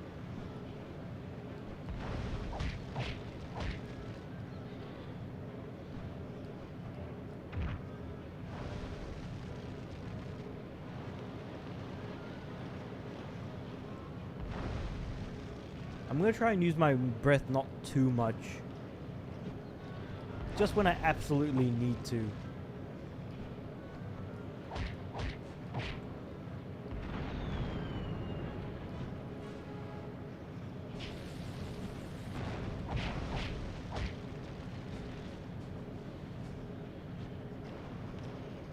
Whoop.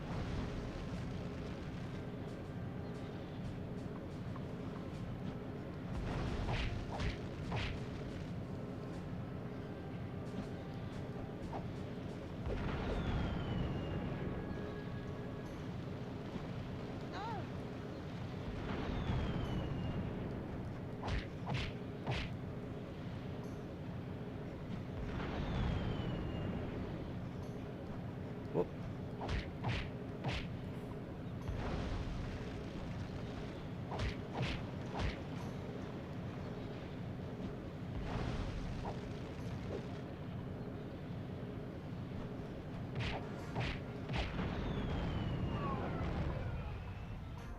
Okay.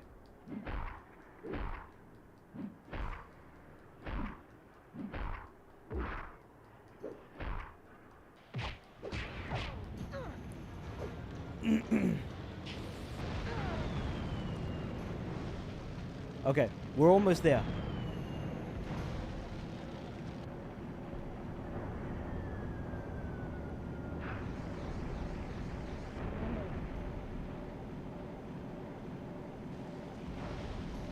I'll just wait for my dragon time to recover, but we're almost there. Damn it.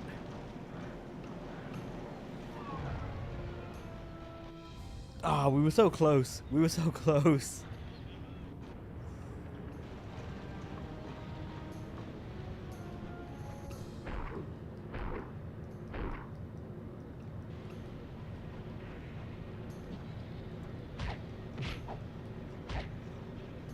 I'll change back to fire, I think.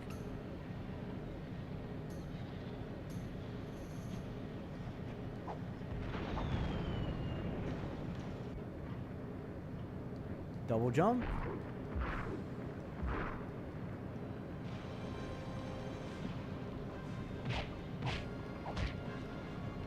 Even though I'm lacking the upgrades, I can still do it with, like, say for example, the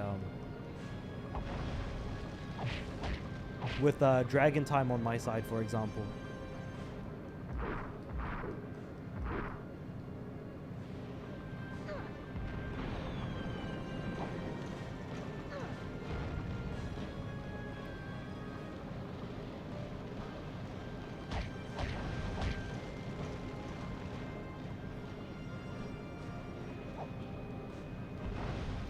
Whoop.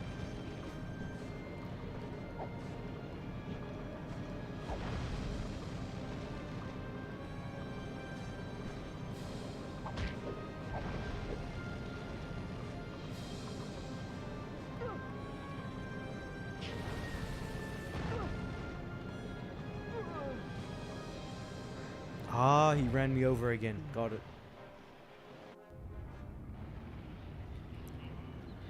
Wait, L1 to skip. Yeah. Oh, wrong one.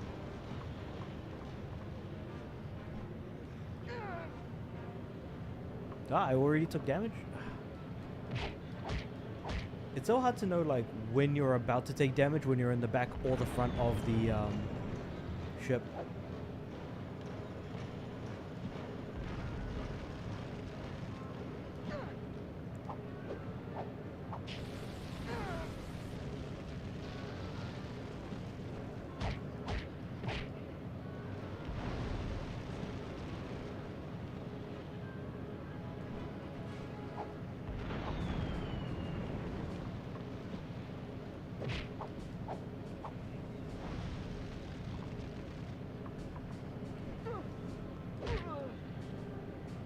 Oh, I'm dead. Only Earth can help him. Can help, but make him crash first instead of following him. It won't work very well. Okay. So use Earth Breath after he's crashed. But make him crash first. Okay, so let's... Keep in mind, I've only just gotten the Earth Breath here.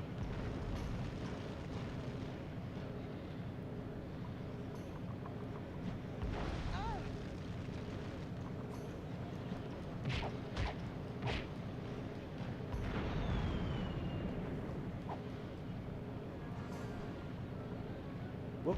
So here come the cannons, and then I attack again.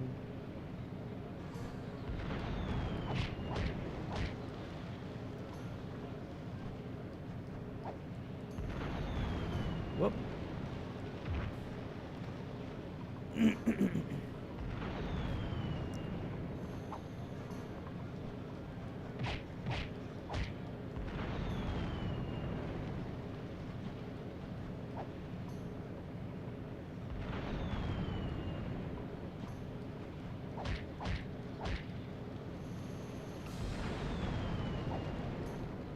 How much damage does the Earth Breath do, though? Because keeping in mind, I have not upgraded it at all yet. So I could probably put some, like, upgrades towards it, for example.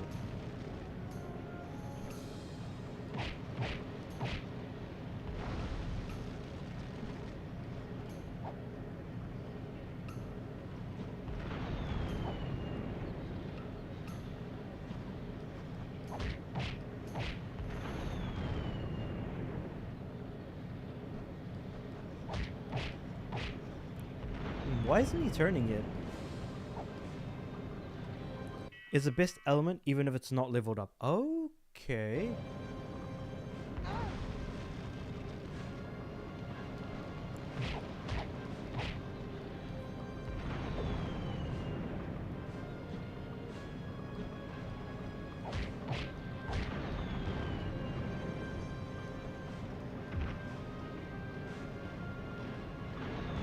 So is that like specific to only this game, or does it like, or is Earth Element really good in Dawn of the Dragon as well then?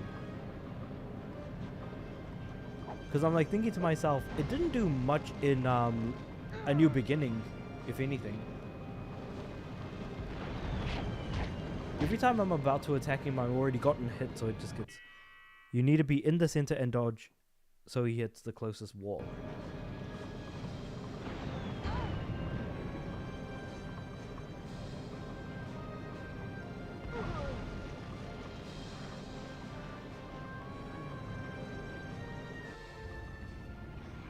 Alright, let's give that a try. Another try. Oh.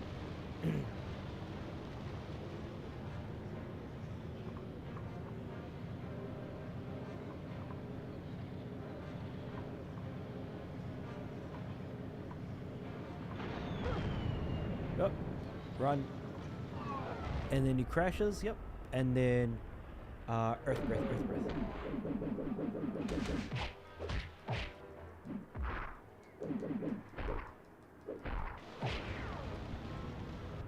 Got it. All right.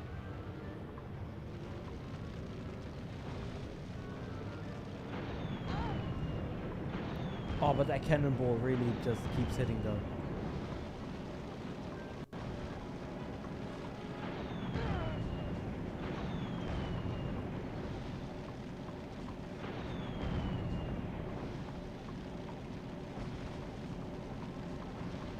Yep, here he comes. But he didn't crash though, that's the thing.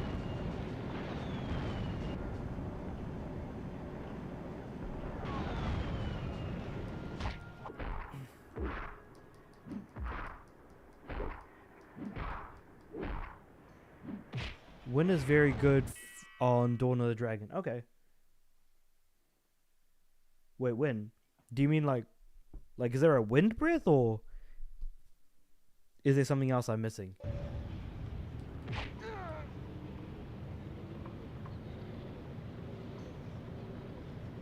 How is he not dead yet as well?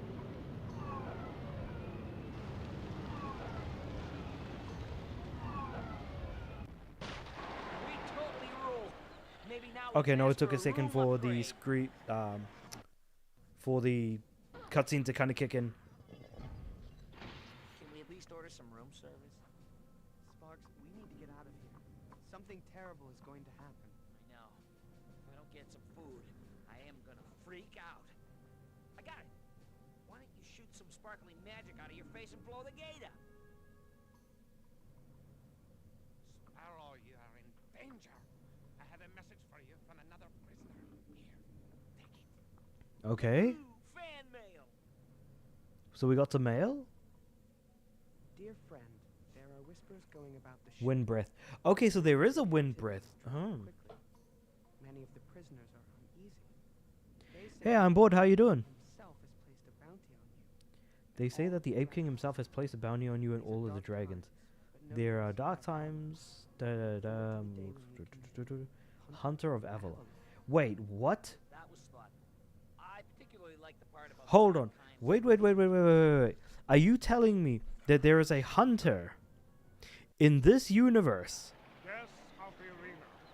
We have exciting news for you regarding I'm doing good, our man. I'm doing good as well. I'm just reeling in right now from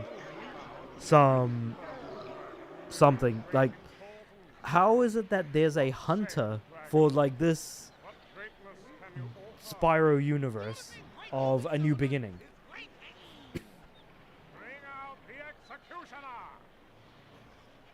Because the thing is, like, again, Hunter bears a huge significance for Spyro and the Spyro franchise, because Hunter is basically like Spyro's best friend, basically. So it's just crazy to see that, like, there is a Hunter for this version of Spyro that we're seeing now. So I'm just reeling in from the fact that that's a thing.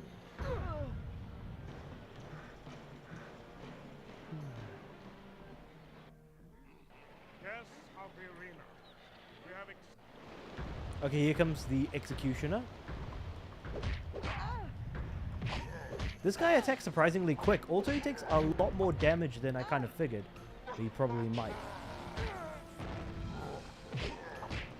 Ah, okay. I know exactly what I need to do here. Double jump and then 3-hit combo. I haven't played the game in like 15 years. I forgot the storyline. That might be for the better, because like I'm just taking it all in at the moment, so I'm in that spot.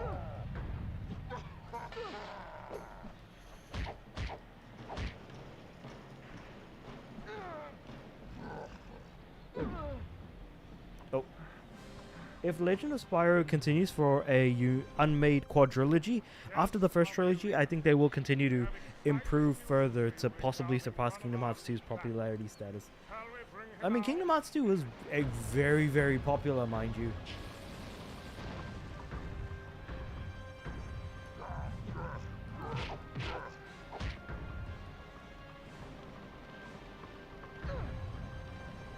Oh my god, that thing actually, like, took out half of my health bar. What the heck? I want to bait his attack out, so that I can hit him. Nope. I think I took too long in attacking him.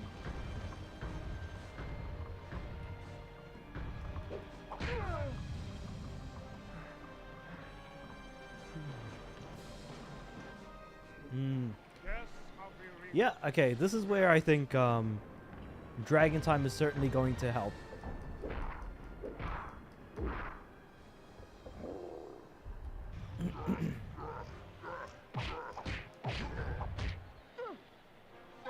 Oh, get out of there, get out of there, get out of there.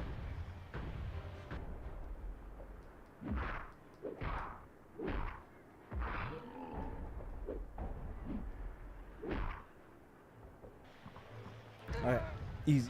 What the heck was that? The original Kingdom Hearts was not very popular until 2 released because people complained after the difficult enemies. The thing is that 1 wasn't really that difficult.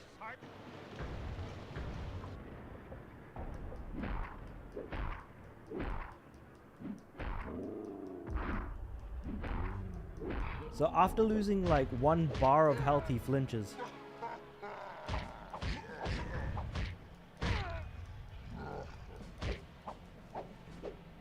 Okay, cool. That guy took a bit of a beating, but anyway.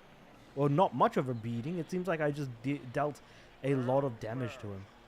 Here we are among greatness.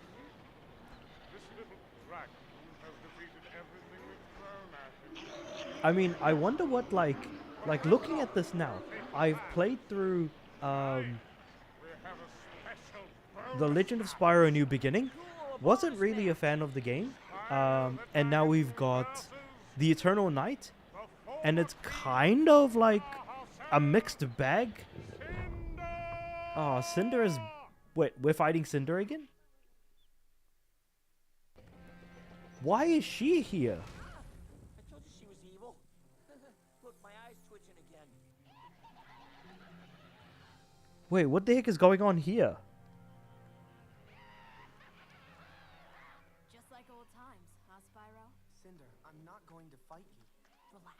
I'm just trying to put on a show for the crowd while we figure out what to do. Don't trust her. She wants to eat me. I mean, didn't she technically pretend to eat him as well, like at the beginning of this game? Or am I missing something here? I want out. I want out. I want in. I want in. Nope, Cinder just got taken away by Spyro, this way. a giant Opening. dragon thing? No. Okay, no, then I was just imagining things. Cinder in this game voices Yuffie in Kingdom Hearts 2. Okay. I'm just trying to remember what she sounds like. What Yuffie sounds like in Kingdom Hearts 2. Anyway, right, back to doing the usual, beating up a bunch of enemies. So I assume we're here to escape from whatever the heck that thing was. A giant dragon and or goblin looking thing. It wasn't really clear through the smoke, but at the same time I wasn't paying that much attention to the screen either, so yeah, we'll call a spade a spade.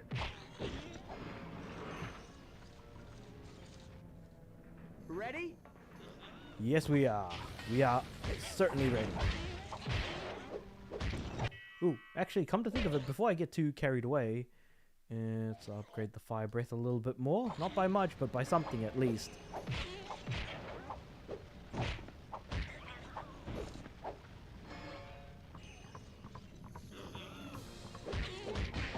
Voice acting definitely was a very limited thing back in the day, in the PS2 era, where a handful of people would actually voice many characters across multiple franchises and things along those lines.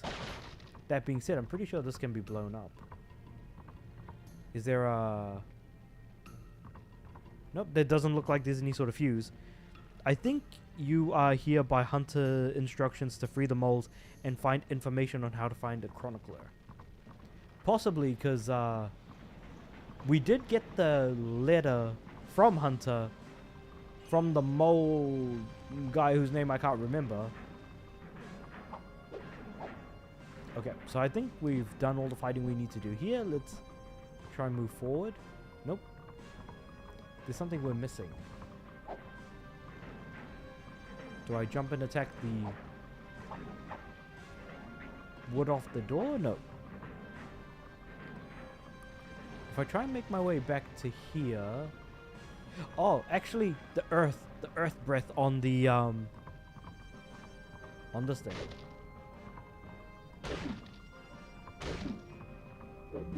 Or not.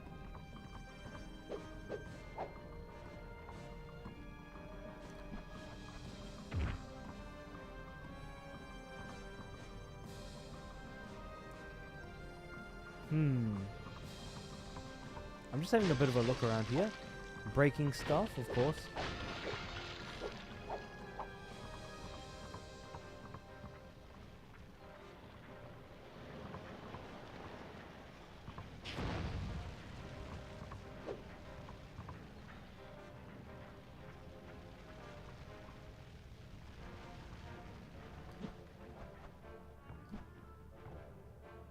Hi, Revan.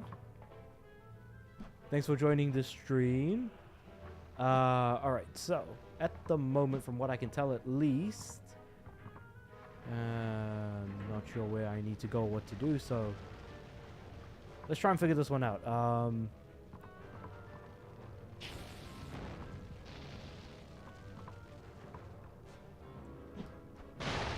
Okay, yeah, you can just attack it. Never mind. I thought for a moment that you couldn't attack it, but it's wooden boxes after all. Step on the pressure pad to open the gate. Okay. Oh yeah. Boom. Just sort of double jump over, I guess, kind of. What about this one? Oh yeah. Wait, did I just find myself in trap corner, I guess? Spyro, been a while since I've seen it. Nah, that's fair. Have you played many of the Legend of Spyro games yourself? Oh, actually, let me see if I can try and head bash my way through here. Nope. So this switch opens up that door. This switch opens up that. Let me make my way back for a second. I want to see if there's something else I need to do as well.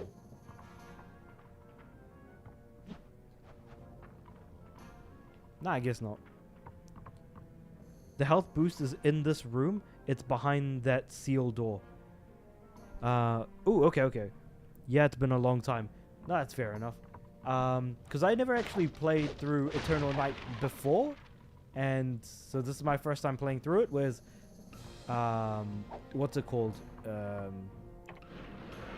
A New Beginning I had played through a while ago.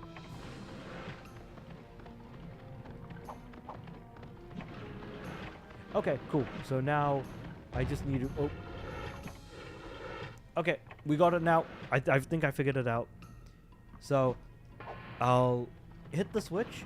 Then I'm going to pop down this so that the barrel goes through. And then we just follow the barrel through. Too early. How have you been? Been good, man. Been good. Whoop. Accidentally got myself killed, but hey, not the worst thing that could have happened.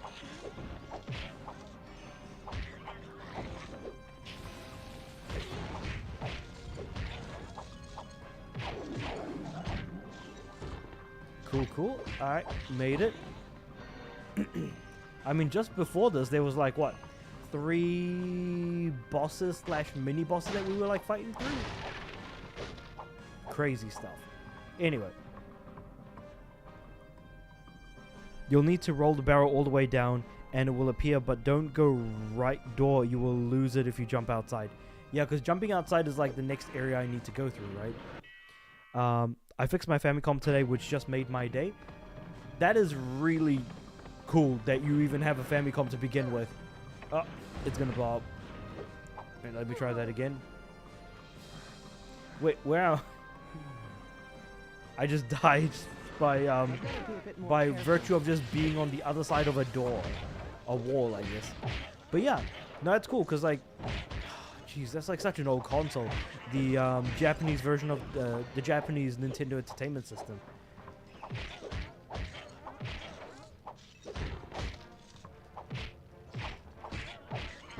I mean, the fact that you still have a Famicom, or maybe you might have bought it from someone else, regardless, shows that that Famicom has been looked after for quite some time.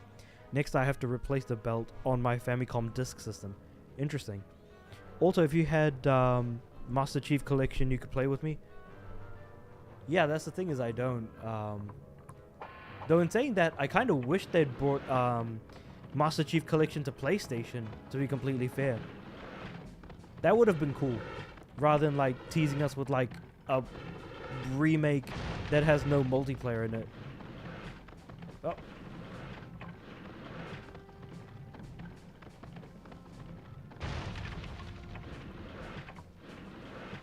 There we go, health upgrade. That wasn't much, but it was something. Okay. So now we need to blow up the other one. But yeah, I would have been happy to play Reach with you.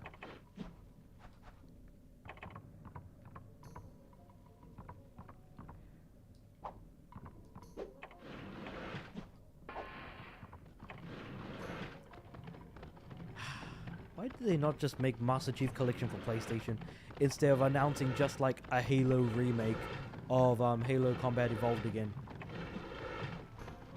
Like, it really just makes very little sense to me. So I think that's supposed to explode and then the window, yeah. Gotcha.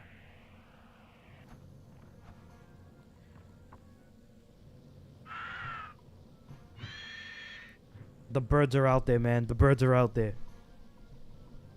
I think things just got more complicated. Well, the ship is Afraid the gonna, escaping like, the burning explode ship will be anyways. too easy. Yeah, my Famicom disc thing belt has to be replaced because they wear out. Well, considering how long it's like how long it's been since the Famicom even came out, eventually would have definitely had to wear out at some point. So the question is, how are you going to replace it? Like, do you have a replacement belt or anything else like that? And if so, like, I think I are have you the using strength like to go someone on. else's Famicom that you kind of just brought used, or like something along those lines, I guess? Because the thing is, I wouldn't even know how to replace something like that, you know, if you had asked me. The time mechanic made this game more unique compared to the first game. That's true. I found the right belt on eBay. Oh, okay, so someone must have been selling it, because people do sell like old consoles for parts as well, so there's that element of it too.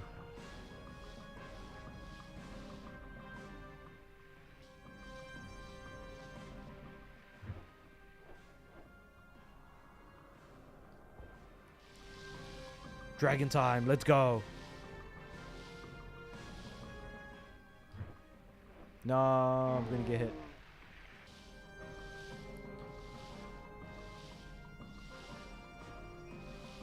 I noticed on like used shops, it's very easier. It's easier to find consoles that have been stripped for parts than the consoles themselves if you wanted to buy like a used one.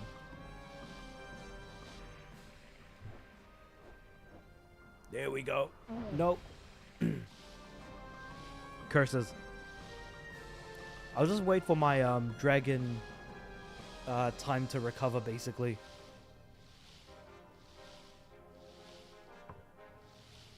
Two, 3, 4, 5, 6, 7, 8, 9, 10. Okay, so it's 10 bursts and then a break. 3, 4, 5, 6, 7, 8, 9, 10. There we go, made it. I think Hunter is not the name of the character in Legend of Spyro. I think his rank as an assassin. Wait, assassins? Well, no, I mean, I don't think he'll be the same as like the Hunter we know and love from previous games. I just assumed he'd be different in some way in that sense. and the RAM cord for it broke a long time ago, so it needs to be replaced. Man, you're like really like bringing Famicom back to life right now here. Taking an old piece of hardware that's got bits and pieces that aren't working particularly well, and just putting it back together.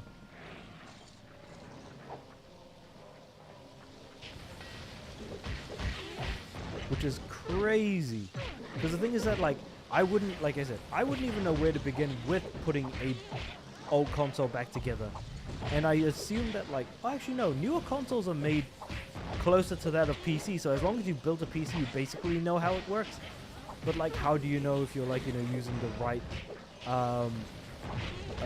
components for, like, say, a cartridge insert that looks a lot like, you know, a VCR, for example. It's hard finding the channel 1 and 2 was the hard part, because channel 1 is 95 and 2 is 96. Is that for the RAM cord, or is that for the belts?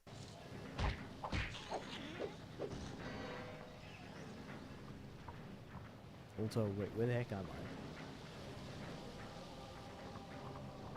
So I just came from here, walk through here, to my left. I don't think there is anything, is there? So there's a switch.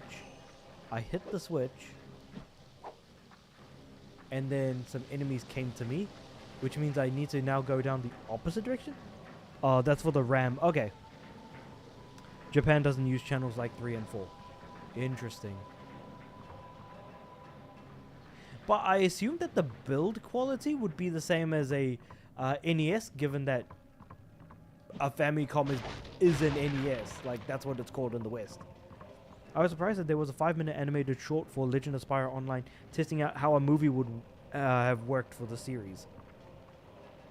I feel like going down the path of, like, making an animated series would have maybe worked.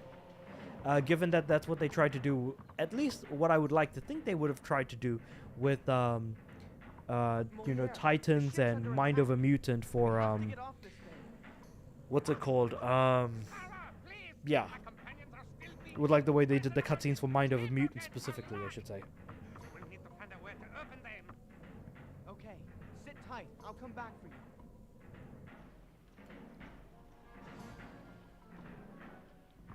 Alright, so we're moving forward.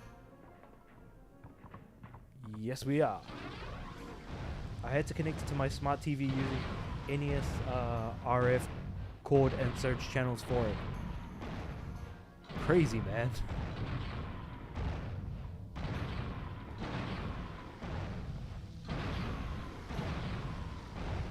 Oh, geez, I'm on the plank.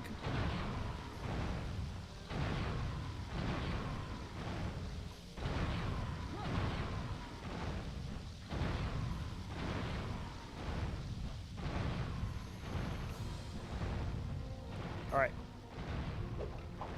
So I've made it to here. It's taking me up. I mean, I've still got a lot of my old consoles, but not as old as an NES or a Famicom. It works best on channel 96. Ooh. Again, this is like interesting info that I would never have really tried to look up myself, to be completely fair. Oh.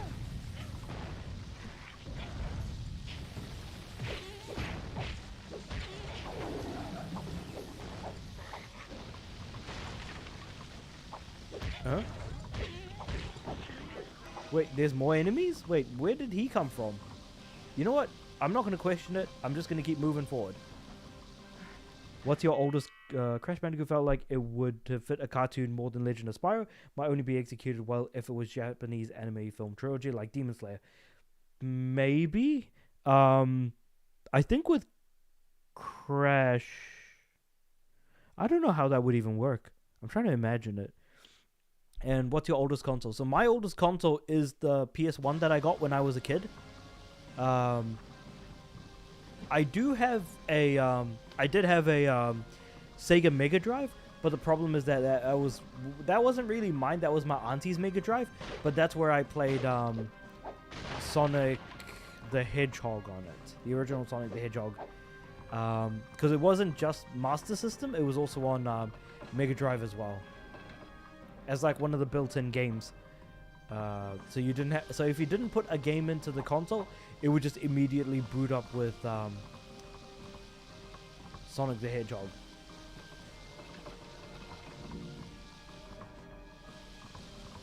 Okay, so I have to push these in. Okay, got it.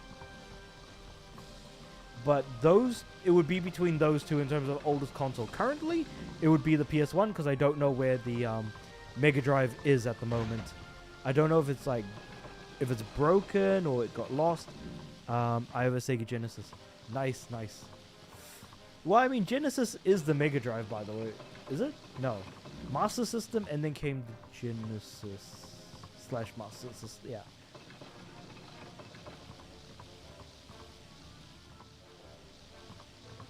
Oh, need to push this in a bit more. Yeah, so as you can probably tell, no.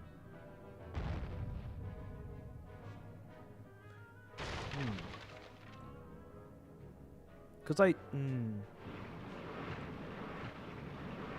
just always remembered it as Mega Drive. I don't know. Anyway. Okay, Moliere, you're safe. Get far away from here. But yeah, as you can tell, I grew up as like a Sega kid rather than a Nintendo kid. But I did get Nintendo consoles afterwards, like the GBA and the DS. That's kind of where I was like mostly playing Nintendo games back in the day. I played Legend of Spyro so many times already, including the handheld, so I know these games from the back of my head by now. We need a map to a place called That's White Isle, I. and I think I know where With the number of times you played the games, I would hope so. But your help is definitely like appreciated for sure, even for someone like myself who's a very much a first timer going through this, because it helps me understand like how the game works. I'm only missing a Wii U when it comes to Nintendo. Ah, Wii U's. I feel like that would be easy to get your hands on. Yeah, sure, there might not be that many consoles, but I feel like not many people would want to keep a Wii U around necessarily. Or maybe people do, just purely from a collector's point of view. I could see that being the case. But that's just me. Ah, the middle door is finally open. We can finally progress forward.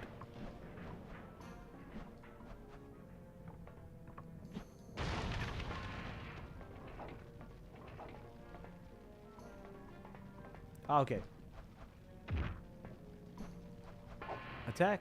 Dragon time. No! It went up again. But I know I need to dragon time my way through here. Whoop. Going underneath and jumping was probably a bad idea. I'm 37. I got my Genesis when it was brand new. Man, your age must be pretty up there at the moment if that's the case, because Genesis, that came out like, of course, before I was even born. Eternal Night was the game that got me into the series, and I figured out how to skip cutscenes. The beginning, I played it for the first time. Did you ever like sit through the cutscenes initially, like during your first playthrough? Like, I know you played through the game a few times, but I feel like for me, I'm the type of person who, you know, sits through like all of the cutscenes of a game at the beginning, and then if I do multiple playthroughs, then I'm like, okay, now I can probably like, you know, skip it without worrying because I know what the story is, and if I see any new cutscenes on a second or third playthrough, then that's when I kind of sit down and actually watch those particular cutscenes if that's on like a subsequent playthrough, for example.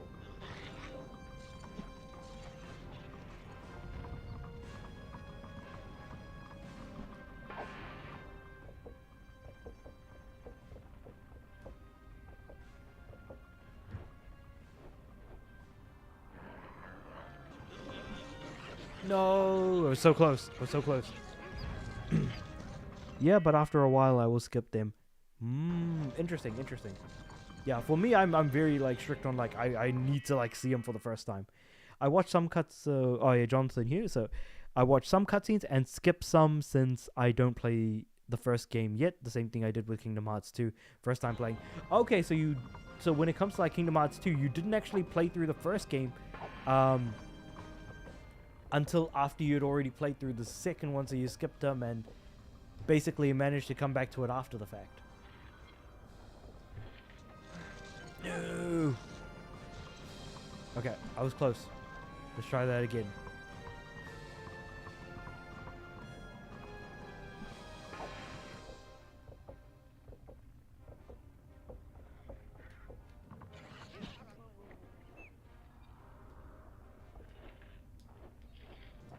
No, what?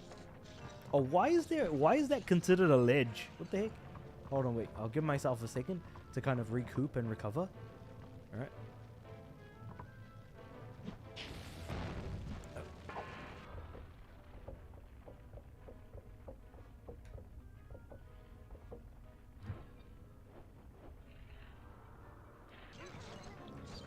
Oh, okay. So because I'm directly underneath the window seal, it basically makes it seem like I'm just hitting the thing again. Okay.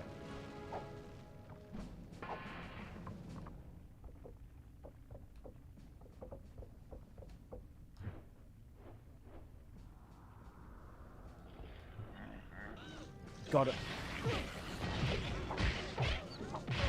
For Kingdom Hearts 3 and Dawn of the Dragon, I sit through all the cutscenes since I know what's going on. And because you've now at that point finally played 1 and 2 anyway, so you're now able to tell. Yeah, exactly. That's for me, I see, it's weird because I find it weirdly sacrilege to be like, oh, like how could you play the second game in the series if you haven't played the first type of thing. I've like loosened up on the idea of like, oh, you know, like, oh, blasphemy or whatever have you. But I still like, at least for myself, I just have been doing that. Because I've been doing that with more recently God of War, because I'm playing through every game in the series at the moment. And I'm going to be doing a tier list as I kind of review each individual game in the series. And I played through them not in order of story, but in order of release. The Famicom is officially my holy grail.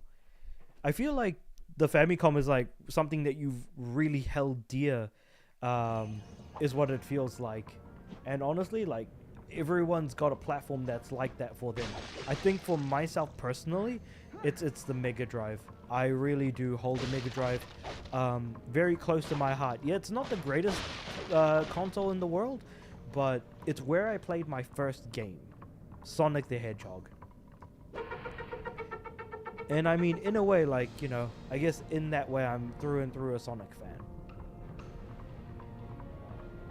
Everything starts somewhere. But my Genesis holds the most memories. I feel you, man. I feel you. As a fellow, as someone else who also grew up with Sega originally, I get you. I feel that. Alright, so I'm just going to be wrapping things up in about another 8 to 10 minutes. So we'll just kind of, you know, let it slide for a bit.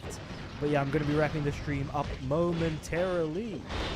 But man, when I tell you, like, the memories I have of playing Alex Kidd in Miracle World, Columns, my auntie had Columns as well.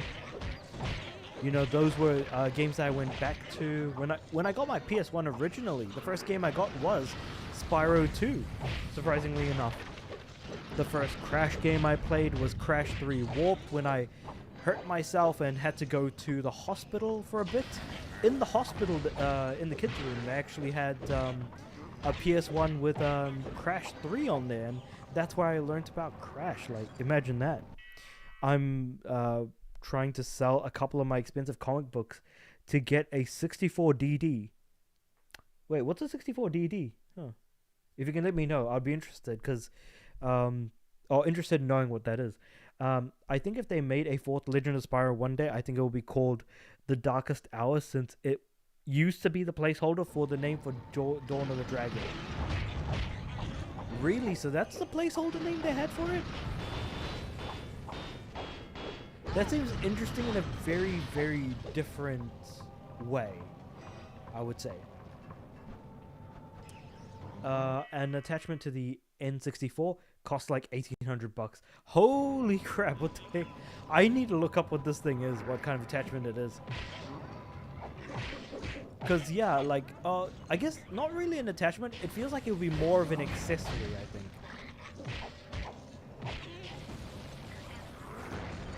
It's like the old PS1 accessories, like the dual tap or the double tap or whatever it's called. Thanks for the follow, Revan. Really appreciate it, man. Hopefully you'll be around for some of the other streams, because I only stream once a week, which isn't much, and only for like, you know, a couple of hours each time. But you know, when you're working full time, you can only really make so much time for it. It was originally meant to be the system to play Ocarina of Time. That interesting stuff to learn about, because like that is like part of what I would say is like kind of the history of platforms and consoles and, you know, whatever have you.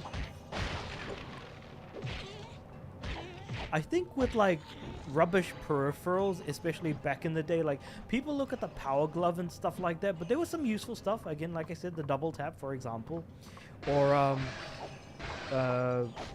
would the 64DD really be a technically useful peripheral? Who knows? How's that? 64DD. I'm just gonna give that a quick Google as well. Let me see this.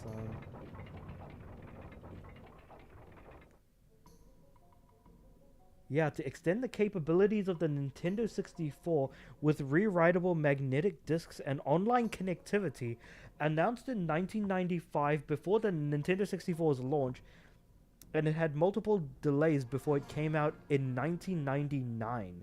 In December of that year, no less. What the heck? It would be a display console, that's it. Oh man.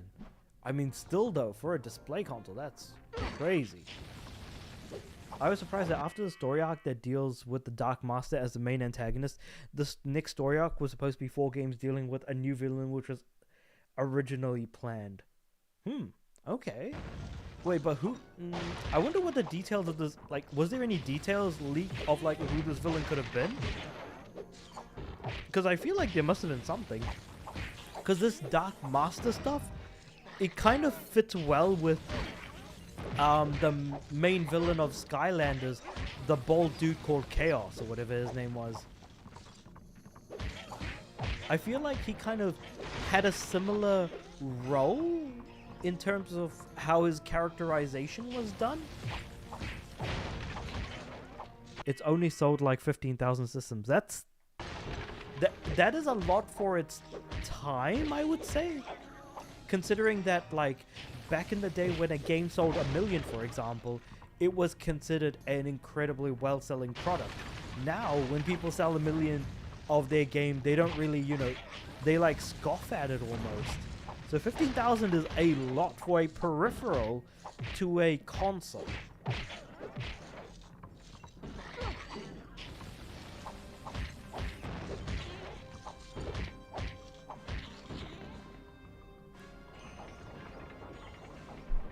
Man, I remember like every time when a game sold 1 million, like on the PS1 for example, it would then go on to have a platinum version. It's about Spyro's parents, where his real mother needs Spyro to defeat his father who turned evil by Malefor in the past. Oh yeah, we did talk about this, didn't we? Because like it was the idea that, hey, I was like posing the question of like, is it really like the person who turns other people evil, the real evil, or is it that even though he was convinced to become evil? Again. Oh, okay, so I guess I need to fight these guys all over again.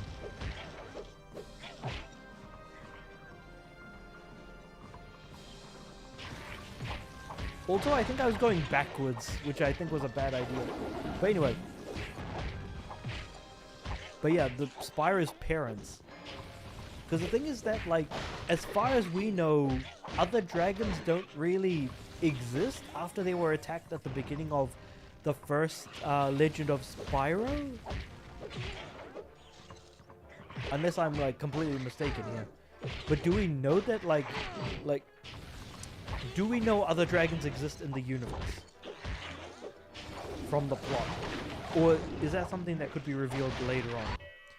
Did you hear Xbox is planning on making their next system $1,000? I despise what Xbox is doing, because at the moment there's no reason to buy an Xbox since all of their games are currently going onto all platforms at the moment. And so they're trying to lean in on the PC market by basically creating like a device that is more expensive than a console, but on the cheaper end of what PCs could be. And I sit there and I look at that and I think to myself, why? You're pricing out console players, and while you're cheaper than a PC, but the thing is that PC players already know what they want. So what is it that Xbox is trying to do? Called an Xbox Magnus? That is a hell of a name to go for, just because of the fact that, like, I mean, Xbox is already pretty bad with naming as it is. We have the Xbox, the 360, we have the Xbox One, and now we have the Series S and X. Magnus doesn't really follow any sort of pattern, so it kind of, I guess, works in a way. I think the Skylander show tried to allude to the unmade Legend of Spyro games, where Kai's mother does not want him to act evil like Stryker, who thought he was his dad.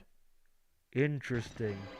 Again, like, I do remember that the Skylander show was based off of Skylanders Imaginators, because they did have Crash in that as well. I feel like that's the closest we got to Crash being in an animated TV show. Revan, I'm a PlayStation and Nintendo person. Very nice, very nice. So you chose the good sides to be on, it seems like. For myself personally, I'm primarily a PlayStation person first and foremost. I do play some Nintendo stuff on occasion, but I've got so many games on my various PlayStation platforms. I basically stick to more playing, you know, PS3, Vita, PS4, and dabbling into PS5 games periodically, with my PSVR 1 and 2 kind of there as well. Also, there is a collectible here. No, don't fall. I fell. Anyway, so yeah, I'm primarily PlayStation, but I do dabble in Nintendo periodically as well. Wait, I was supposed to go up, wasn't I? Oh, geez, this isn't going great. There's a bridge, though. Maybe I need to go to the other side. Well, no, I fell. Oh well. Anyway, the Skylanders TV show had the Legend of Spyro creators supervise some key episodes. That's why there are some references in it. Let's do it. Teased in it. Interesting. Okay. I think I have to fight these guys again. Yeah, I do have to fight these guys again. All right. What we'll do is I'll see if I can try and make it to the end of this bridge, see where it goes, and then I think just end it off there.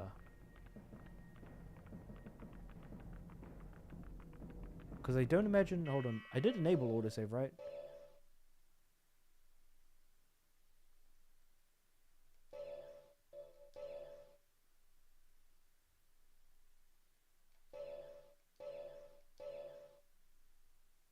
Yeah, I just saved it now. Okay, cool.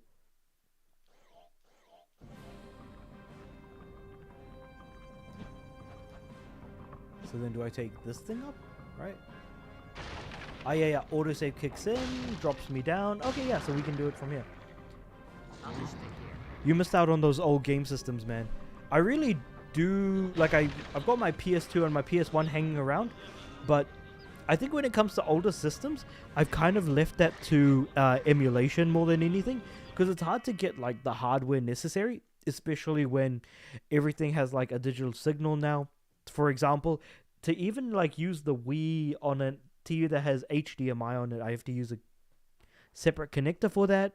Same thing with my PS2 and PS1, just having those separate connectors. But honestly, like, I'm the kind of person who plays more old games just because of the fact that, like, old games do stuff that I feel like newer games are just not as interesting to play through. And bringing old games to newer platforms just doesn't really work, in my opinion. I like this game has more save checkpoints, unlike the first game, barely saving for you. Definitely agree with that. Definitely agree.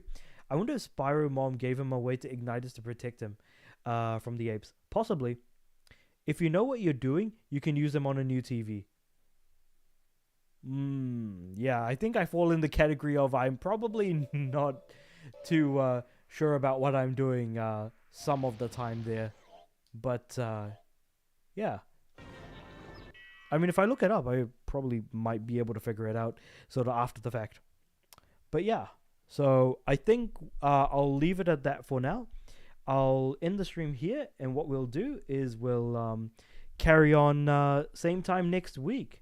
Be right back. No worries, Revan, because I'll be going myself as well. So I'll catch you guys in next week's stream. And I think we've only got like one breath ability left to earn.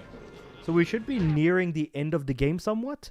I don't know if it'll happen in the next stream or the stream after, but we'll have to kind of wait and see how things go. So with all that being said, I'll catch you guys next week. See you guys then.